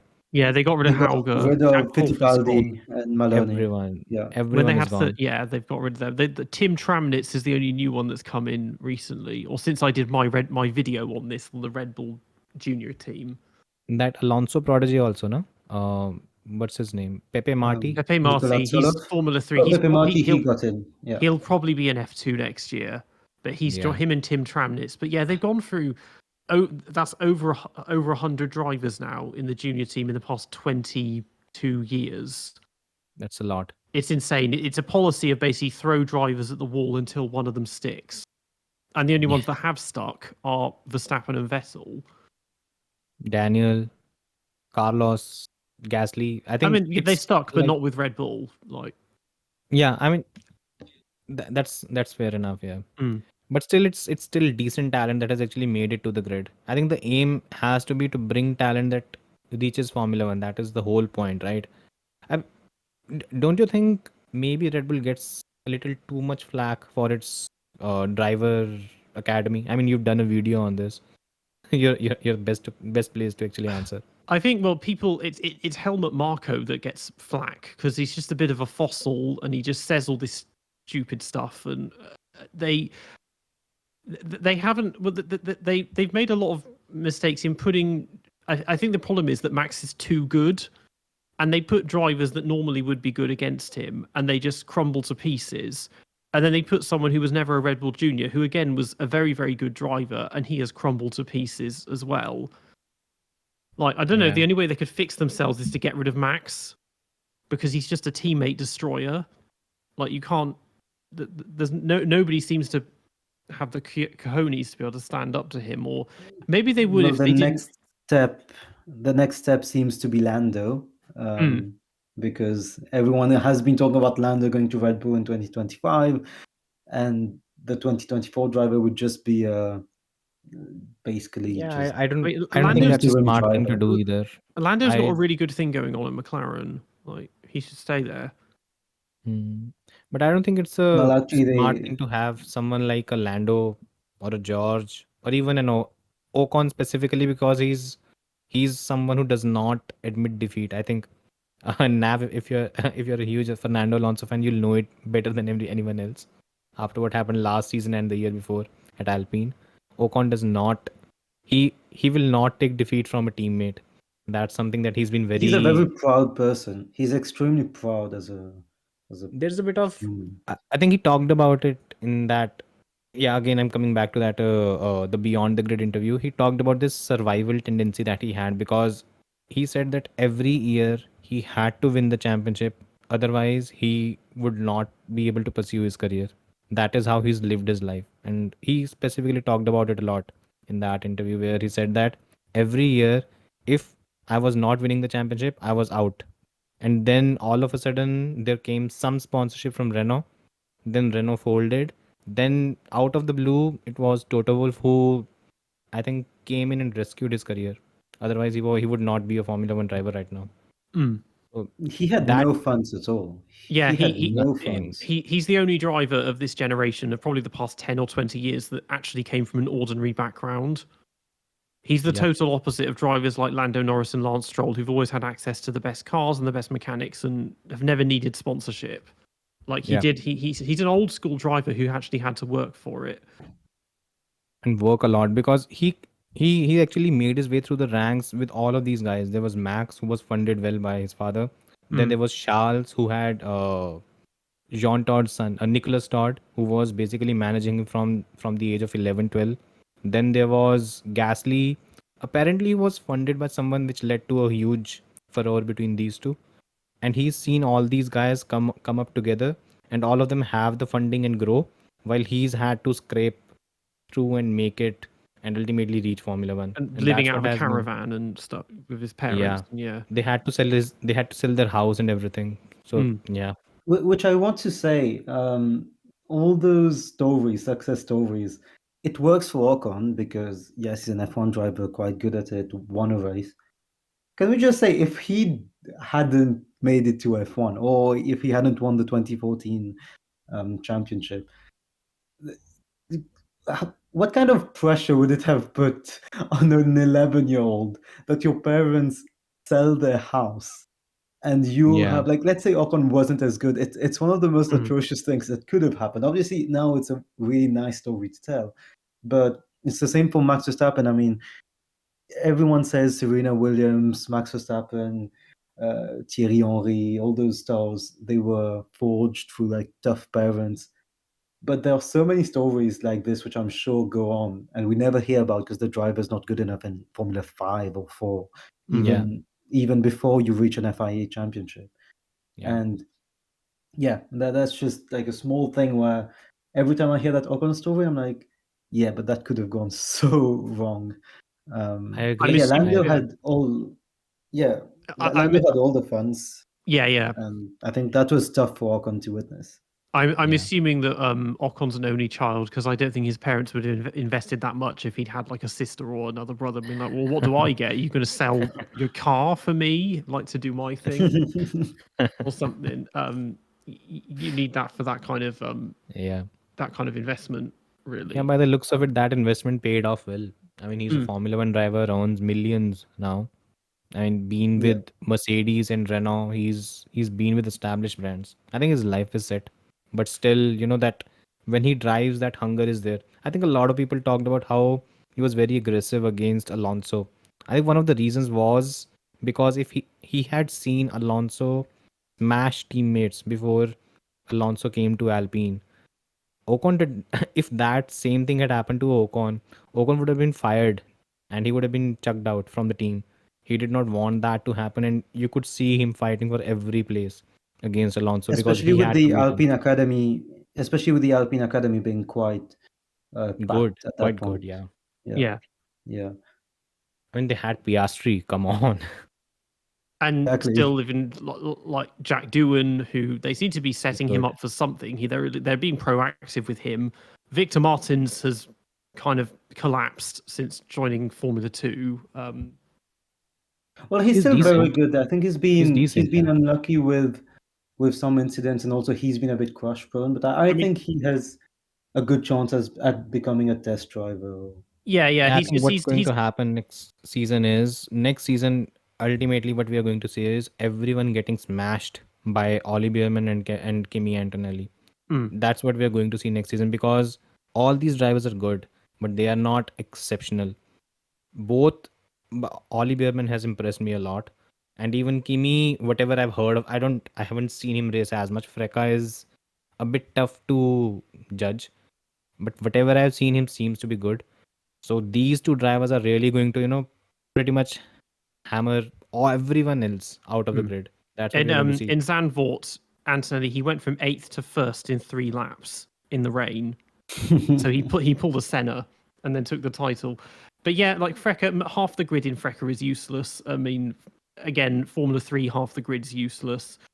Like, we're gonna have like next year, we're gonna, like people like Richard Verschoor, and he's going to be on his like 5th season in Formula 2. It's like, mate, just give up. Like you're not really meant to spend more than like 2 seasons at the most. Like he's not like one of the rich pay drivers like Roy Nissany, where he's just there because he's got nothing better to do, and he's got the He's money there to for keep. fun. He's basically there for fun. But it's That's like all he's some doing. of them have been their junior careers. It just feels like they're endless. It just goes on and on and on. And it's And like they you got to don't give it even at some turn point. professional. It's not even as if, like for instance, Christian Lungard, Callum Ilott, they've moved to IndyCar. They've turned professional. They're doing something. These guys, this is amateur. You're not getting paid. You're basically paying to drive, and they do it for 4 to 5 years. What are you trying to achieve? I mean, Jay Underuvula, he's off to Formula E With next year, Maserati, isn't he? yes. So that Yeah. he again, it took years, but he's another ex Red Bull junior. Yeah. But Who there are, isn't yeah, these days? I know. I was looking at some of them. I was like, I didn't know Vershaw was. I didn't know Pato O'Ward was, or even Callum Ilott.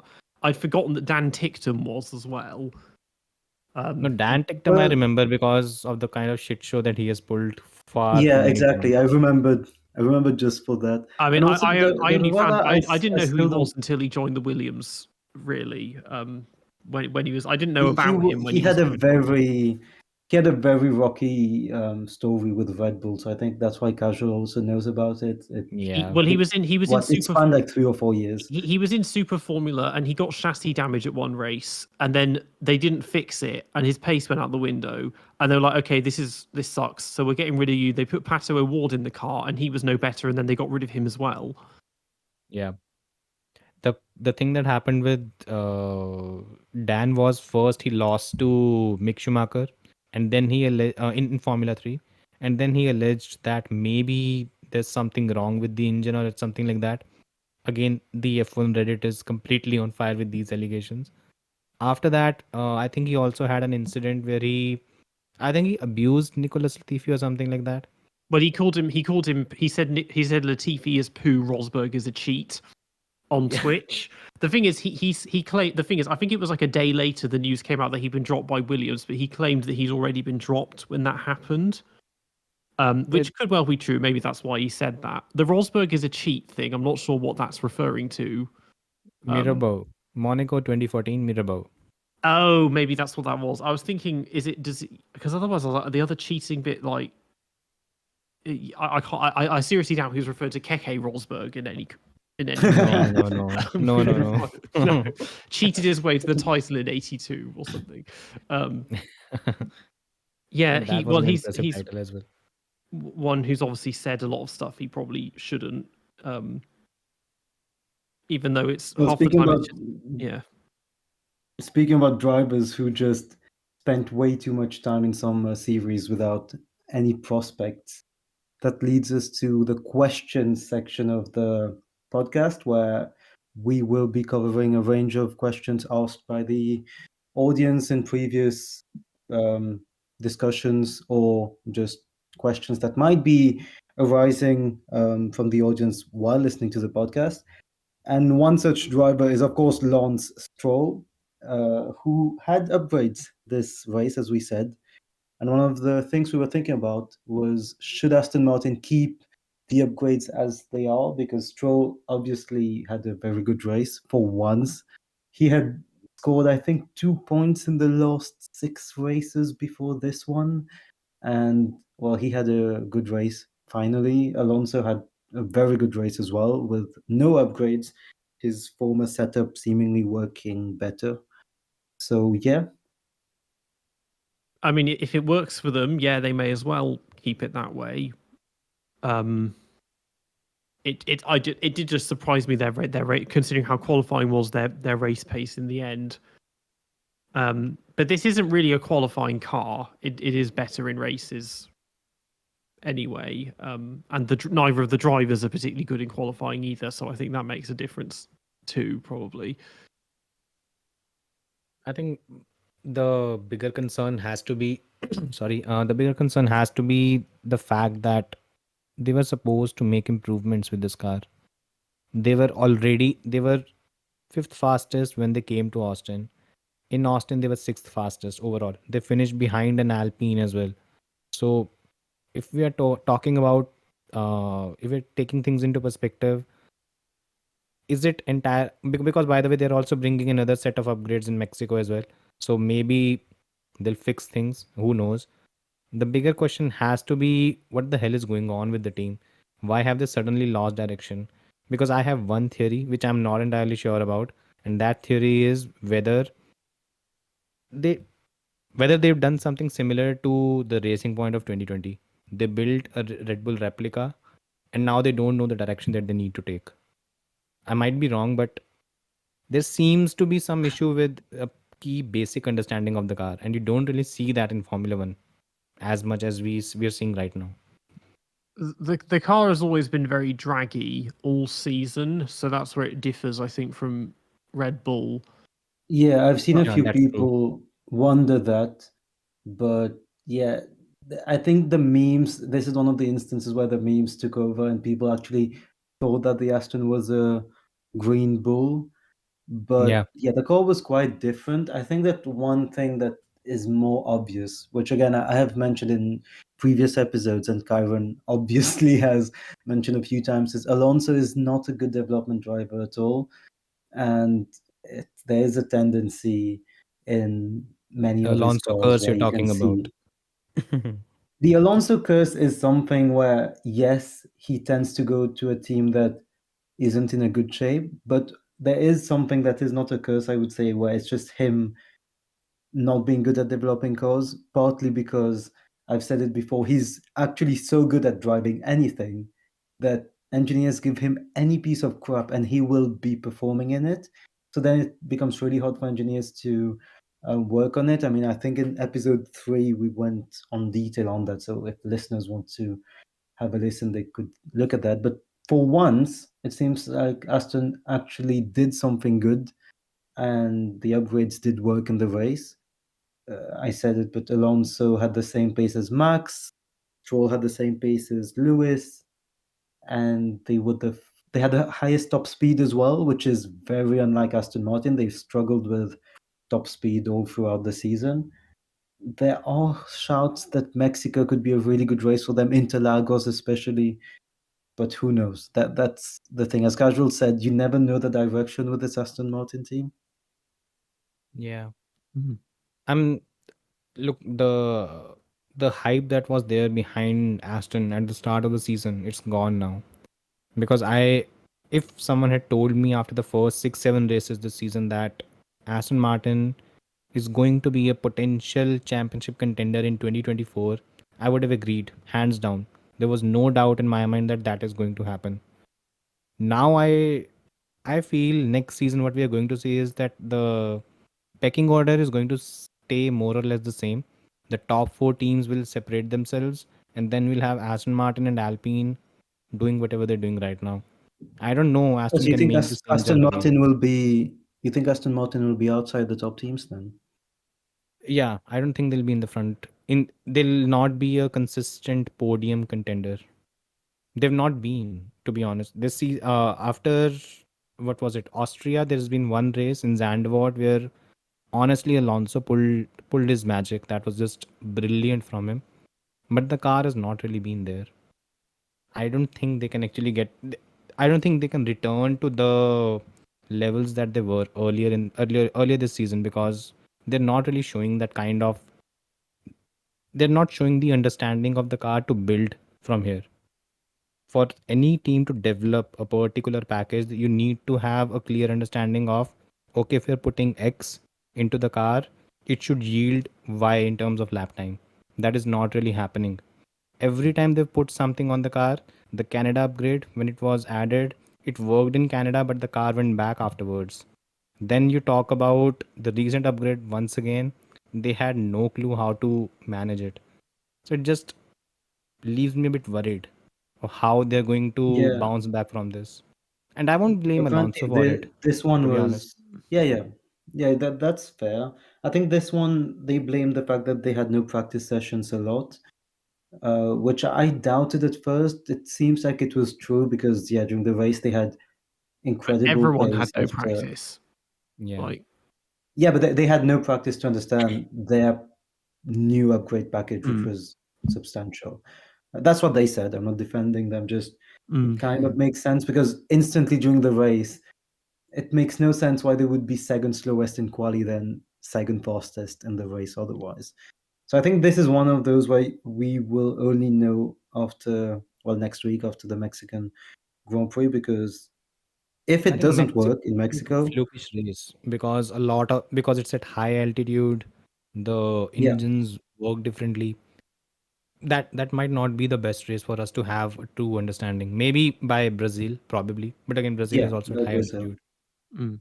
Who the hell The, knows the, what's the, going the, I on? mean, mo- they're, the, they're talking about podiums in Brazil, and I don't think that will I'm not. happen. I'm not sure. I'm not the, sure the, right mo- now. the moment went in Spain, because that was when the stars were meant to align, and Alonso was going to take his first win in 10 years and to the race and break the record for longest gap between wins as well. And then he just got beaten by Stroll and finished sixth. I won't say he got beaten by a Stroll. I would I mean, say he him. let Stroll beat him. Yes, we. Yeah, and then won the psychological war Yeah, I mean, in the he was process. waving. He was waving to the crowd while he was driving behind Stroll on the last lap. So Mm. what are you doing? At least all that charade is gone Mhm. from him. Where it was meaningless compliments for Stroll for no reason whatsoever. yeah. Well, now it's borderline impossible to compliment Stroll, even though his race yesterday definitely deserved praise. He did exactly what he needed to do. I guess he could have tried to get Gasly, but he was fully pushing, so there's not much to blame there. Yeah.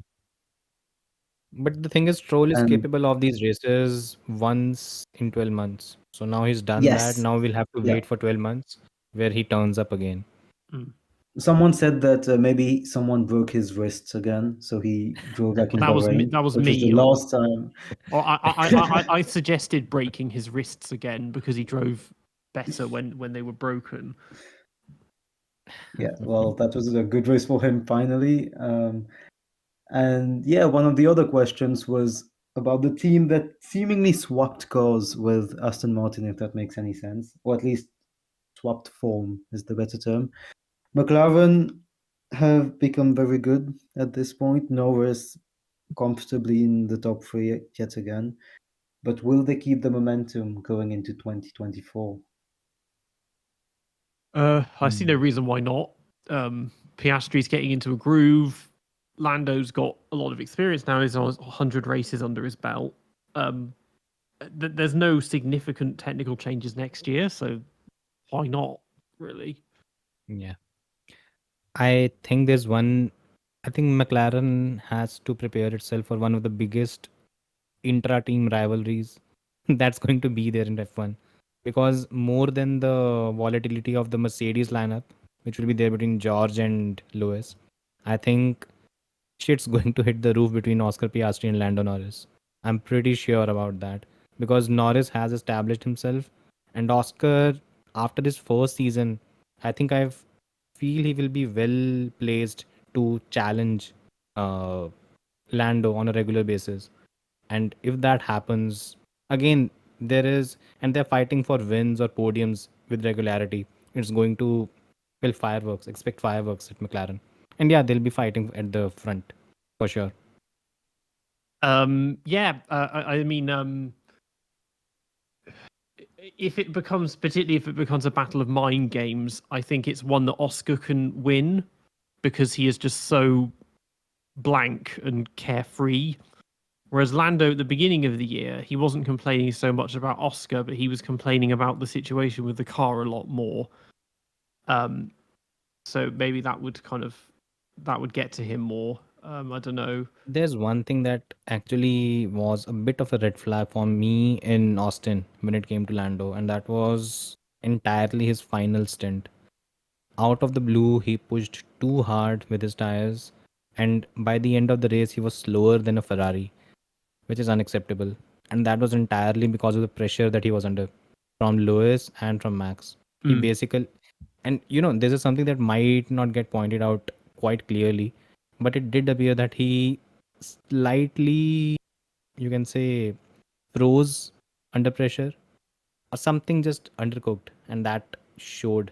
Because the thing is, the margins are very small, but you could see that Max and Lewis, they kind of kept their head, and Norris, he also had a couple of lockups as well. So maybe something needs to be done. It feels like he and the team still haven't recovered from Sochi 2021.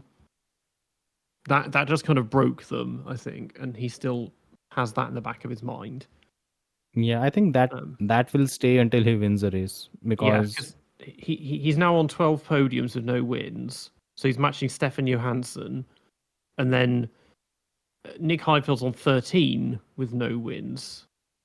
So a couple more, and he's broken the record for most podiums without a win.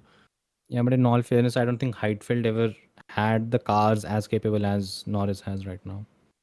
No, I mean he did. I mean, I guess maybe a couple of the BMW Saubers, and his ones were spread. His podiums are spread over a 10-year period. Whereas Lando's done it in 3 years. I think he'll do. Look, by the trajectory, Lando should win a race, but I think until that first race is won, that mental block will be there, and I think he'll need to start working on the mental game. That needs to be done, because otherwise he cannot compete with the likes of Max and Lewis, who are very, very cold in the way they approach their races. You can see it, and that is one area where I felt he was maybe lacking on Sunday. And I think Oscar is a bigger danger than some think. Oscar is a very fast driver, and he is going to become a real threat to Lando soon. And they are going to have such a big issue in terms of who are they going to prioritize, if they can even do that. Because Lando is the McLaren wonder kid, their little golden boy, their little child. Exactly. And the fan base really loves him way too much, if you ask me, but they really love him. Lando is probably gonna... I think Lando is actually now Martin Brundle's favorite as well. I think I've seen him talk about the kind of affection that Martin has for Lando. I don't think he even has that much for Lewis as well now. I know. I've started hearing that as well, because Crofty obviously loves Lewis. Ted absolutely loves Lewis, but Lando gets a lot of attention, and Oscar is gonna start to rival this very quickly in the standings. I know the standings look quite bad for Oscar, but he has gotten unlucky. He had some races where McLaren seemingly prioritized Lando. So next year is going to be it's just a rookie season as well for in him. his rookie season. In his rookie season. So he is a very fast driver, and he's going to show it. And I wonder how they're going to... I'd actually done a video on the same thing, specifically that could Oscar Piastri do to Lando Norris what Max Verstappen did to Daniel Ricciardo at Red Bull, where he entered the team where there was already an established driver. Then he slowly but steadily started outperforming, then took over as team leader, and then the second driver was pushed out or left, ideally. So this is something that might play out in the next couple of years, because Oscar has a contract until 26 and Norris has a contract until 25. So either Norris leaves at the end of 25 or something happens between the two. I have a feeling something might happen. Because again, Andrea Stella has handled everything very, very sensibly until now, and he's been very strict, because it was basically when the two had a minor contact in Monza, he was very quick to point out that McLarens don't crash with each other.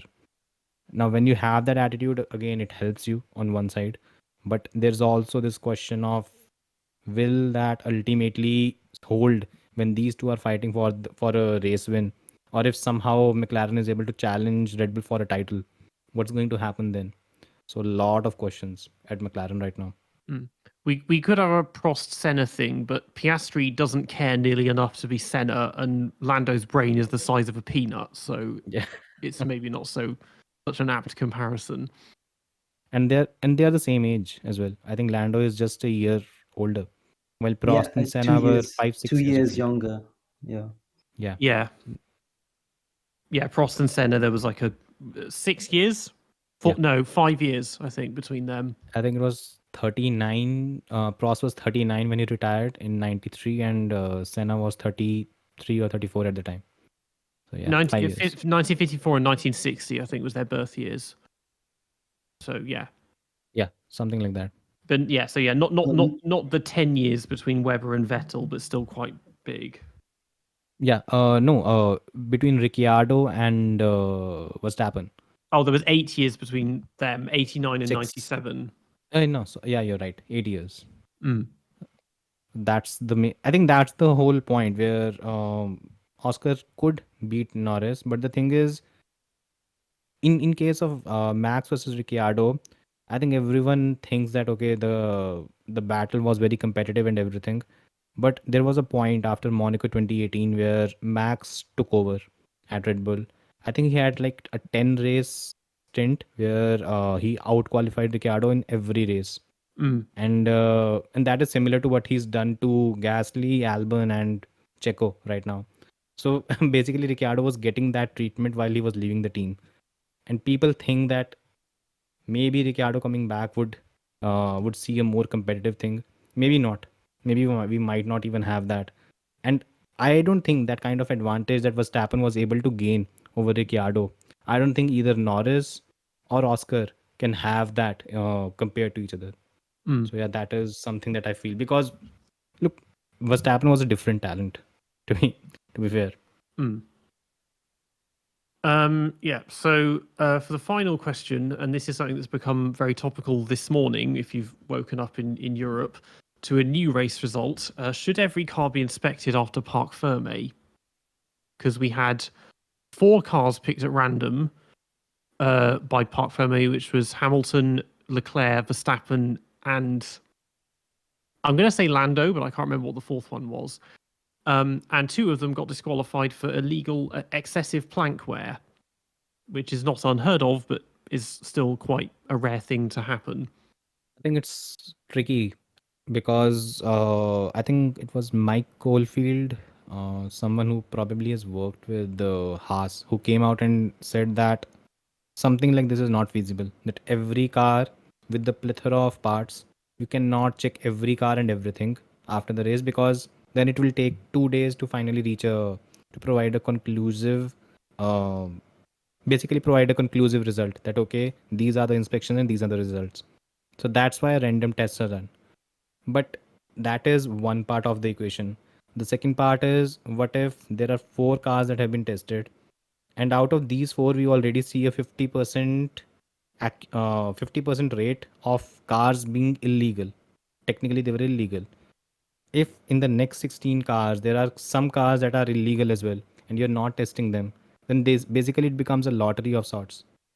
You can have it in a season like this where the championship has been already decided, but what if we have a situation like 2021 and almost every car has the same issue, but Lewis's car got tested, he got disqualified.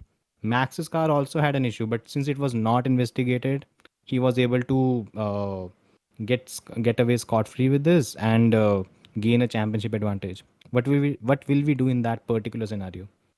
That's It's a catch 22 situation, because you have to look at feasibility and you have to look at fairness to an extent.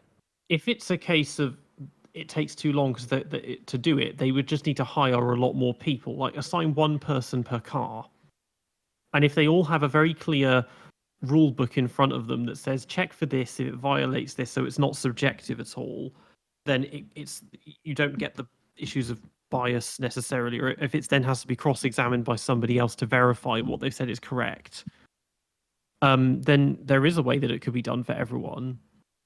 But yeah, with plankware, I mean, people pointed out that there was a picture showing Leclerc, Hamilton, and Verstappen going through one of the corners, and there's loads of sparks coming off Leclerc and Hamilton, but none off Verstappen, and you can see that the car is higher up off the ground as well. But I'm sorry, 1 millimeter of wear on a piece of wood is tiny. Like, that must be done really easily. Just going over a bump too hard, you could take a chunk off.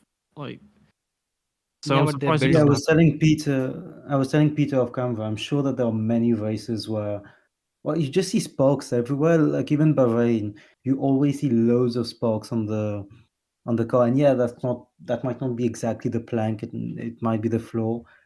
But it was interesting that 2 cars got disqualified in Austin. Well, I know that the planks and the floors go through a lot, but it seemed like unexpected. Yeah. And It did it's mean at least that innocuous. it did mean at least that Logan Sargeant got his first point at long last. So that's a And he good thing. came. He became the first. Just another fun fact: the first American to score points in 30 years, and the first American to score points at a home race in 34 years, as well. But then there have been only 4 Americans in the past 30 years, so that's it doesn't sound quite so impressive then.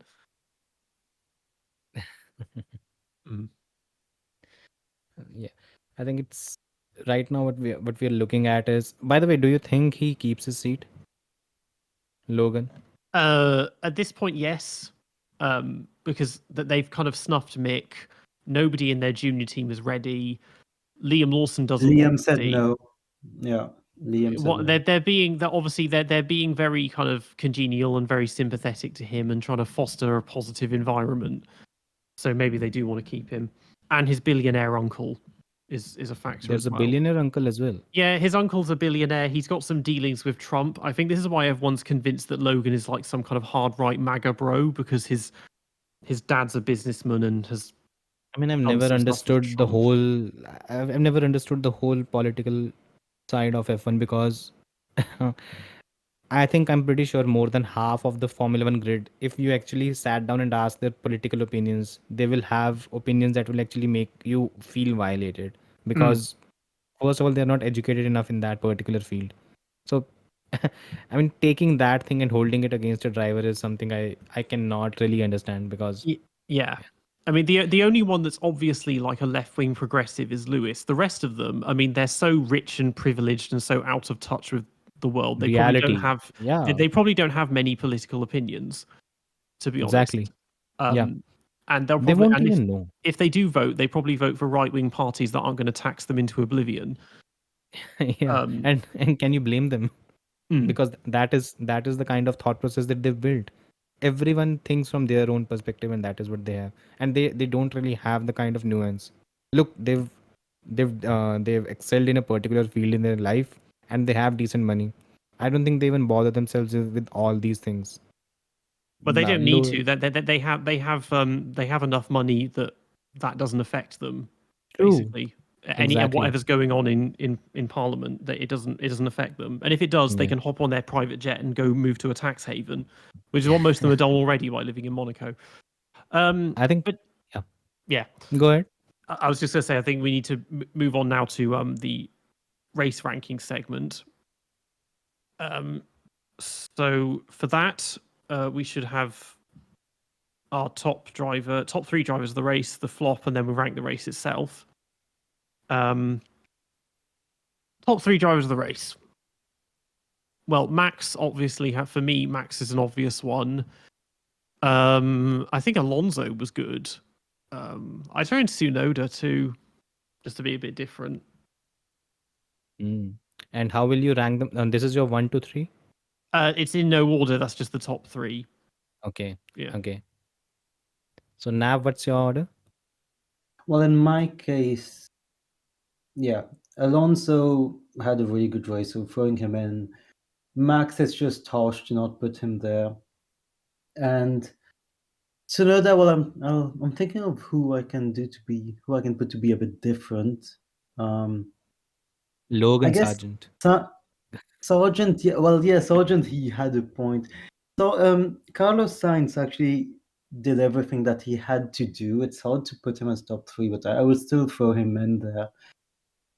One thing I will say, I'm not sure if it's worth a discussion, but Lando Norris being driver of the day and having utter rubbish. 31% of the vote, 31% of the votes at one point, then it ended with 25%, which is still extremely high. Usually, drivers of the day get like 20%. I was like, why? What did he do to get 25, 30%? It's like He was leading the race, it's but like the fan boost in Formula E. It's a popularity contest, I think, because they saw him lead one lap and they're like, oh, he's gonna win. Yeah. I it's actually similar to what happens with Sergio. I think he's won the most driver of the day awards this season, probably, because he qualifies poorly and then uses Red Bull space to make his way through the field. And Yeah. in my yeah, I look, Norris did not have the he had a great race, no doubt about it. He was his typical, consistent, strong, everything was there. But when you talk about the elite level, I think Max was there. I think this was Lewis's best overall weekend throughout Oh the yeah, season. Lewis. Yeah. Yeah. This season, I don't think he's had a better weekend compared to how many? I think this was 18th race. Out of 18 races, this has been his perfect weekend. And I think something that Jensen Button talked about, he talks about it often when he says that whenever Lewis has a bad weekend, just just be careful because the next time whenever he comes in, he's going to blow everyone out of water. And he had a poor weekend in Qatar. He came here and he was very determined, and I actually loved the way he drove and actually conducted himself overall. So I think Max, Lewis, probably, I think who will be the third? Now this is a toss up You could because throw I in think Lance. Yeah, You could throw in Yuki and Lance. Alonso is these are the two. But the thing is, why I'm not putting Alonso in this one is he had a strong race, but I'm looking at the overall weekend, which starts from Friday qualifying till Sunday. And Oh, okay. Yeah. yeah, and that way I'm not sure Alonso stood out as much. And maybe, yeah, I think I'll go with Yuki in that case. That's my top three. And who was the flop of the race for you then? Oscar Piastri. I think Okay. he had a stinker overall. Yeah, his sprint race was awful, wasn't it? Yeah. I think his sprint race was awful. In both the qualifyings, he was off the pace compared to Lando. And even in now, that's my view. I think many have actually deemed it a racing incident, but I thought he was more at fault against Ocon in that collision. And yeah, that basically ended his race and Ocon's as well. So a rare off weekend from him. He's usually been very consistent, but this time around, I think I'll pick him. I wonder if I can say Perez because he had a good race by his standards, but he still was nowhere and just drove around really. He didn't need to be there. It was just his entire inclusion in the race was pointless. He did finish fifth, but that was because Leclerc was on a weird strategy and Russell had absolutely no pace. So actually, yeah, I guess I would go with George because he had just no pace at all. Yeah. Compared to the others. Yes. I'm going to go with Leclerc for his lack of assertiveness and just his lack of racecraft. Yeah. He was like, "Oh no, I'm not going to fight you because I have to save my bloody tires, or whatever." So you just go on by. Yeah. I mean, yeah. I think Leclerc is too nice to be a Formula One driver. Sometimes I feel that. I You, can wonder, see that. Nice. you wonder where he'd be better off because you need to be pretty cutthroat in like NASCAR and IndyCar. Formula E is far too reckless. Maybe just endurance racing. He can plod around at a medium speed. No, in terms of wheel to wheel racing, I think he's pretty impressive. I mean, I still remember. I think for me, the best sequence in the last few years has been the last stint of the 2022 Silverstone Grand Prix, where he was on rotten tires and he was holding off Lewis and Sergio for I think 4 to 5 laps. He did that. It was fun And he to still watch. finished fourth ahead of Alonso, who had newer tires as well. Yeah, but again, Alonso was on Alpine, so you can Yeah. discount that. If But he, yeah. even his overtake on Lewis around the outside at Cops, I think that's the best overtake. I think in the last 2 3 years that has been the best overtake by far. Stunning drive. But Yeah. again, too nice. You can't. I think first of all, what he needs to do is he needs to get the hell out of Ferrari. Too much Italy. Just get the hell out of that team. You cannot win with them. And then from there, just go to Audi. Build a team around yourself. Do it from scratch. And I think Seidel is also an impressive team principal. Just go there, build everything around you, and you can take it from there. At which point, all That's of his a good fans. shout, actually. At which point, all of his fans have their Obi-Wan Kenobi moment of being like, "You were the chosen one. It was said you would destroy the Sith, not join them." Yeah. It's a good one because I wonder what they would do, like Ferrari fans would do if he left when he's the wonder kid of the gang. Look, it's a simple thing that happens with Ferrari. Either the driver leaves or the driver is shunted out. It's a 5-year program that they have. They had with Alonso, they had with Seb, and I think we are at 5th or 6th year. No, I think we'll be in 7th year with Charles. But he'll also leave pretty soon. So then for ranking the race itself, out of 5 stars, I'll give it, I think, 3.5. There's some good stuff in there. Interesting strategy. You didn't know what was going to happen. It didn't really deliver as much as it could have. Yeah, I think it's No, it might be a bit of an unpopular opinion because in terms of action there wasn't much, but it was a very engaging race and there was still competition for the win. So I'd actually put it amongst the top 5-6 races that we've had this season because there was actually a battle. So yeah, I think 3.5 seems to be decent. It's good. I would be a bit more pessimistic this time. Usually I'm the optimistic one on the ratings, but I would give it 3 stars because as much as I value strategic battles and all, or I don't think there was that much of a strategic battle because I just never saw Verstappen not winning this one. And as from lap 20, the top 3 seemed clear. I know that it was uncertain at the end, but at least for me, after lap 20, the race seemed quite predictable. So I will go with 3 stars for this one. Impressive. Now, still, it's a. I mean, it could be worse. It could be Baku. It could be worse. So now we have the final segment, our historical one, whereas we do the DRS rankings. So we have a driver, a circuit, and a car to rank. The driver, keeping it relevant to the United States, is Scott Speed. A piece of work, wasn't he? He had things set up quite well for him in that he was one of the 4 finalists from the F1 driver search back in 2002 when they got 15 prospective American drivers that they were going to put on the Red Bull Junior team. The testing was a mess and very farcical and it was really badly done, but he got a finalist, and then of the 4, he was the only one that stayed with them for more than a year before getting dropped. Fairly good in the junior, but then when it came to racing, he was a bit of a breath of fresh air. He brought a lot of American sass and bravado, and arrogance. Yeah, and arrogance. His personality was nothing like all the very stuffy European drivers, especially the Austrians. And yes, yeah. But he just didn't like. He was just average. Got bodied by Liuzzi, who again was average, and then he started crashing a lot, and then got punched in the face by Franz Tost, and that was that. Well, he had one of the most eventful stories and careers for a driver who only raced for 2 years. So yeah, he has that. My first memories of Scott Speed is because I started watching in 2005 only. So at that point in time, what used to happen was during the race they had these interviews that are going on in the background.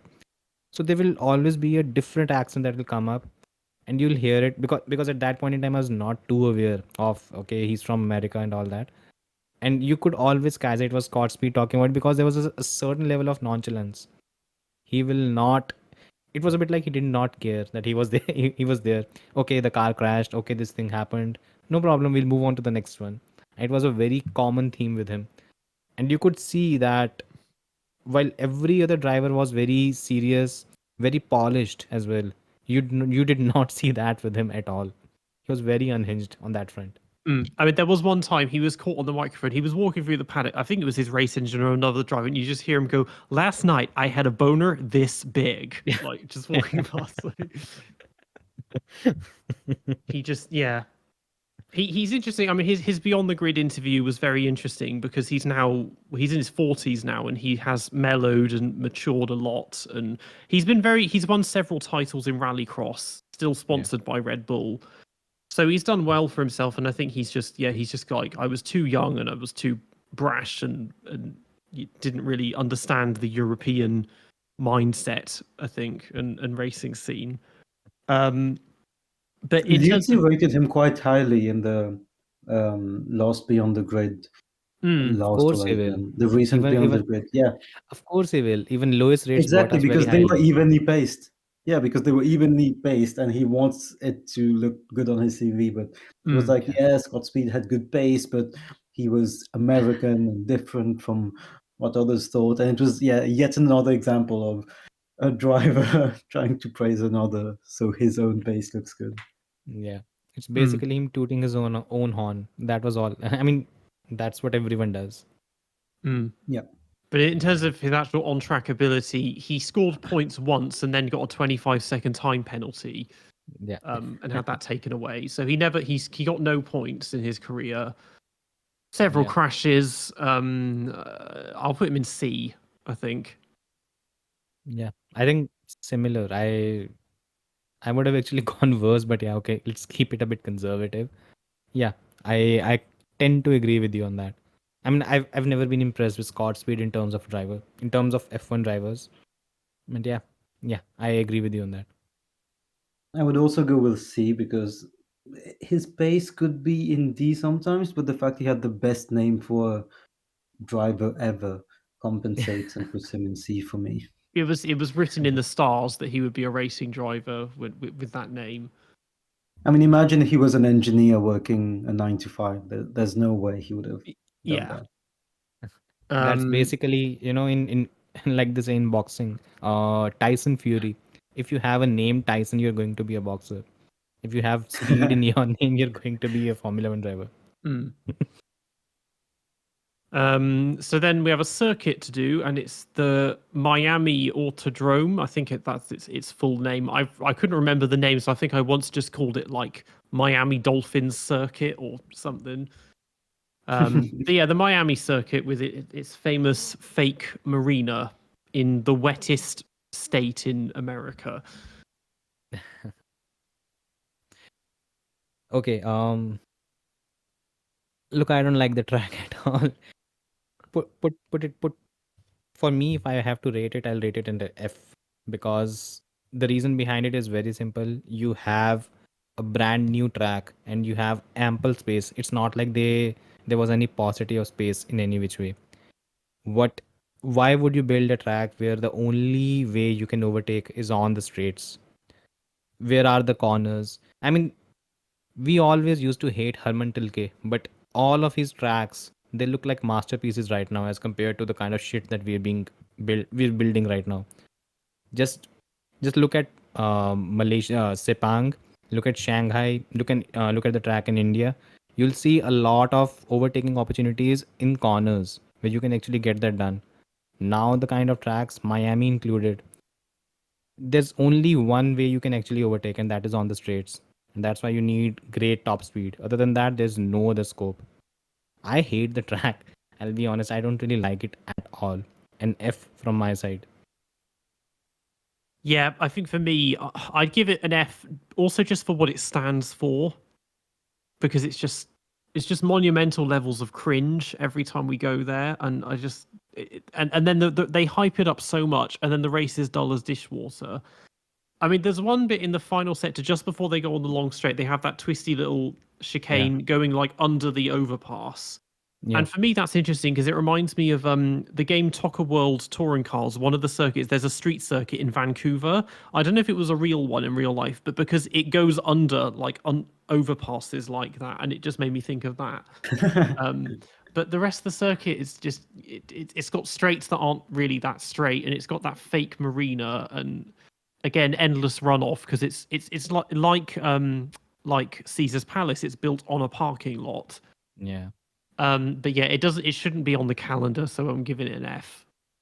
Yeah, I hate it. I'm trying to be more optimistic because usually that's what I try to do in these historical segments, but it's genuinely impossible to be optimistic with this track because there are no overtaking opportunities in any of the like non-straights. Usually, even on tight tracks apart from Monaco, like some others. If you are brave enough, there is somewhere where you can make something stick. Like Qatar was slated a bit for that before we really got racing there, and we saw, okay, there are a few corners. If you're brave enough, you can make it stick. Baku as well. People thought you could only overtake on the straights, but no, you got Alonso, who overtook Sainz in the sector 2 on some random corner, and it can work. But Miami, there's literally no opportunity at all, and it's, as Peter said, everything it stands for is this, just this mess of artificial everything God, around it. disgusting track. Honestly, disgusting track. I hate. I hate this track. I hate Jeddah. I hate all these tracks where the only way you can overtake is if you have a low downforce car and you can have DRS open. That is the only way you can overtake. There's no scope of cars making good moves in the corners. Something, and there's only a single file, basically a single racing line. There's no imagination. Just you drive around a straight line and you have these shit tracks, a lot of them on the circuit. On the calendar. I just cannot bear them at all. I mean, Well, this is my biggest pet peeve. The Miami race this year, after it ended, I remember being a bit depressed because I thought it would dictate for the rest of the season, Verstappen, Perez, Alonso for like 10 other races. Turns out maybe I should have wished for that as an Alonso fan, but regardless, the race was so boring that, and if you look at the table, the standings at the end, all the cars were aligned together. I think it was the Red Bulls, Alonso, then I think the Ferraris, then the Mercedes, and I can't remember. But yeah, it's a solid F for me. Yeah. There's not much to say about this track. So then the car we've been given, the Haas VF 2019, the VF 19. There's a lot to say about this one. The rich energy Haas. The beautiful livery. Yeah, the livery is stunning. To be fair, obviously, I mean, Rich Energy was known for copyright infringement and intellectual theft, and maybe they stole that from John Player Special. I don't know. Yeah, it looks brilliant. But then they built this car, and they were like, "We don't understand it." But then, of course, they didn't build it because it was built for them by Dallara. It was It was a car which was just great in qualifying, sucked in the races, and was really bad at circuits with low speed corners and long straights because the tires never worked. Basically, what we have this season as well. Yeah, it's just every Haas in a nutshell. I mean, we've been through 3 generations of cars since they joined, and every one of them melts the tires and the suspension, and they just can't fix it. What? Aren't these cars supposed to be basically customer cars from Ferrari?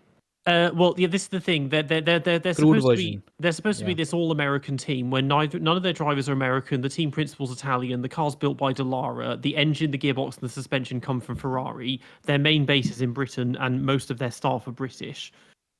And there's nothing American about that team. No, they don't. Which way. Yeah, they don't build their own cars at all. They have them built for them, which is what HRT did, and look how that worked out for them. Yeah. Beautiful, isn't it? Yeah. And well, the thing with that car is, in quali, it was still, I would say, excellent. It was, I think it qualified in the top 7 or 8, 6, 7 times. We don't have the exact stats. 7 times, I think.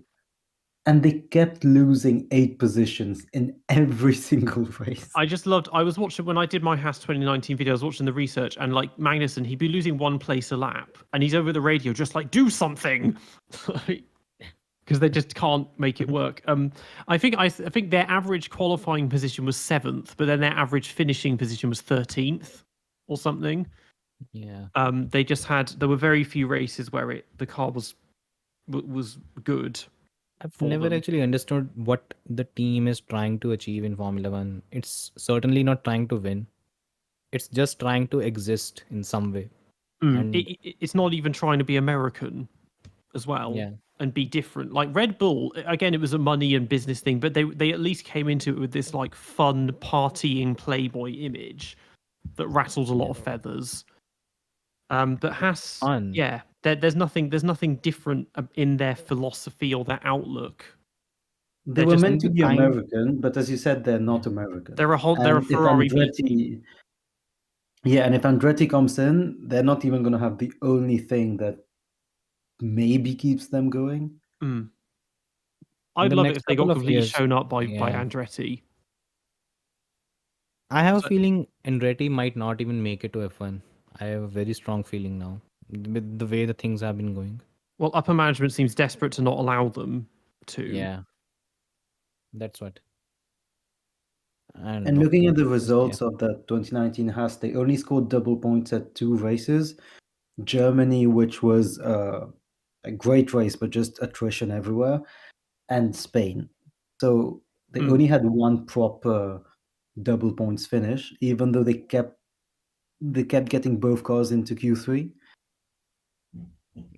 Yeah, and those were circuits of sustained high-speed corners that helped with the tires. So that was the only reason why.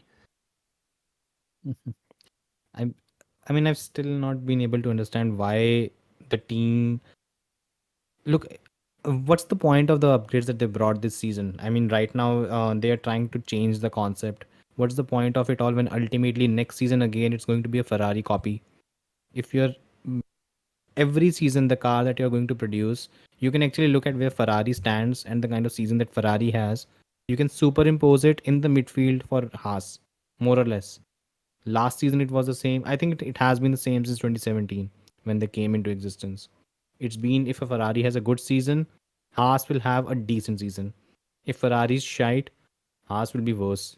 And that is There was only this small part of, I can't remember when Ferrari was so bad that Alpha and Haas were both battling with them. I 2020. think it was in 2020. Yeah. When the But apart from engine that, died. yeah, Yeah. I would rate them as a D because, well, I don't know if it would be C or D because the quali pace was entertaining, but if you're not doing anything with it, it just shows as a bit of a D for me. If its qualifying wasn't so good, I'd put it in C. But because it's such an obvious letdown from quality to race pace, it goes in D. I mean, it's not nearly slow enough to be an F. Yeah. But it's just that it's that Of obvious. course. How can we problem with the forget car. the 2021 Haas? I mean, F will be F slot is reserved for the 2021 Haas, which was basically a year-old car. So yeah. I think even I agree. It's basically a D because Haas has produced a lot of happy cars, to be honest. Okay, so I think that brings this episode to a close. So again, quite a lot of good discussions, quite high energy.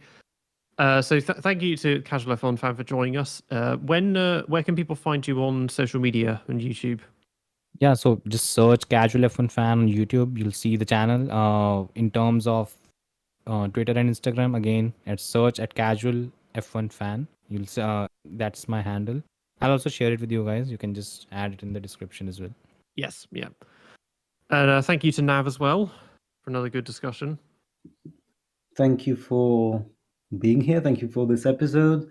I can also recommend the Sportskeeda. They do good graphics, good little stats. So Thank you, man. check that out as well. Yeah, I like the posts. It's quite well informative and stuff. So yeah, keep it up.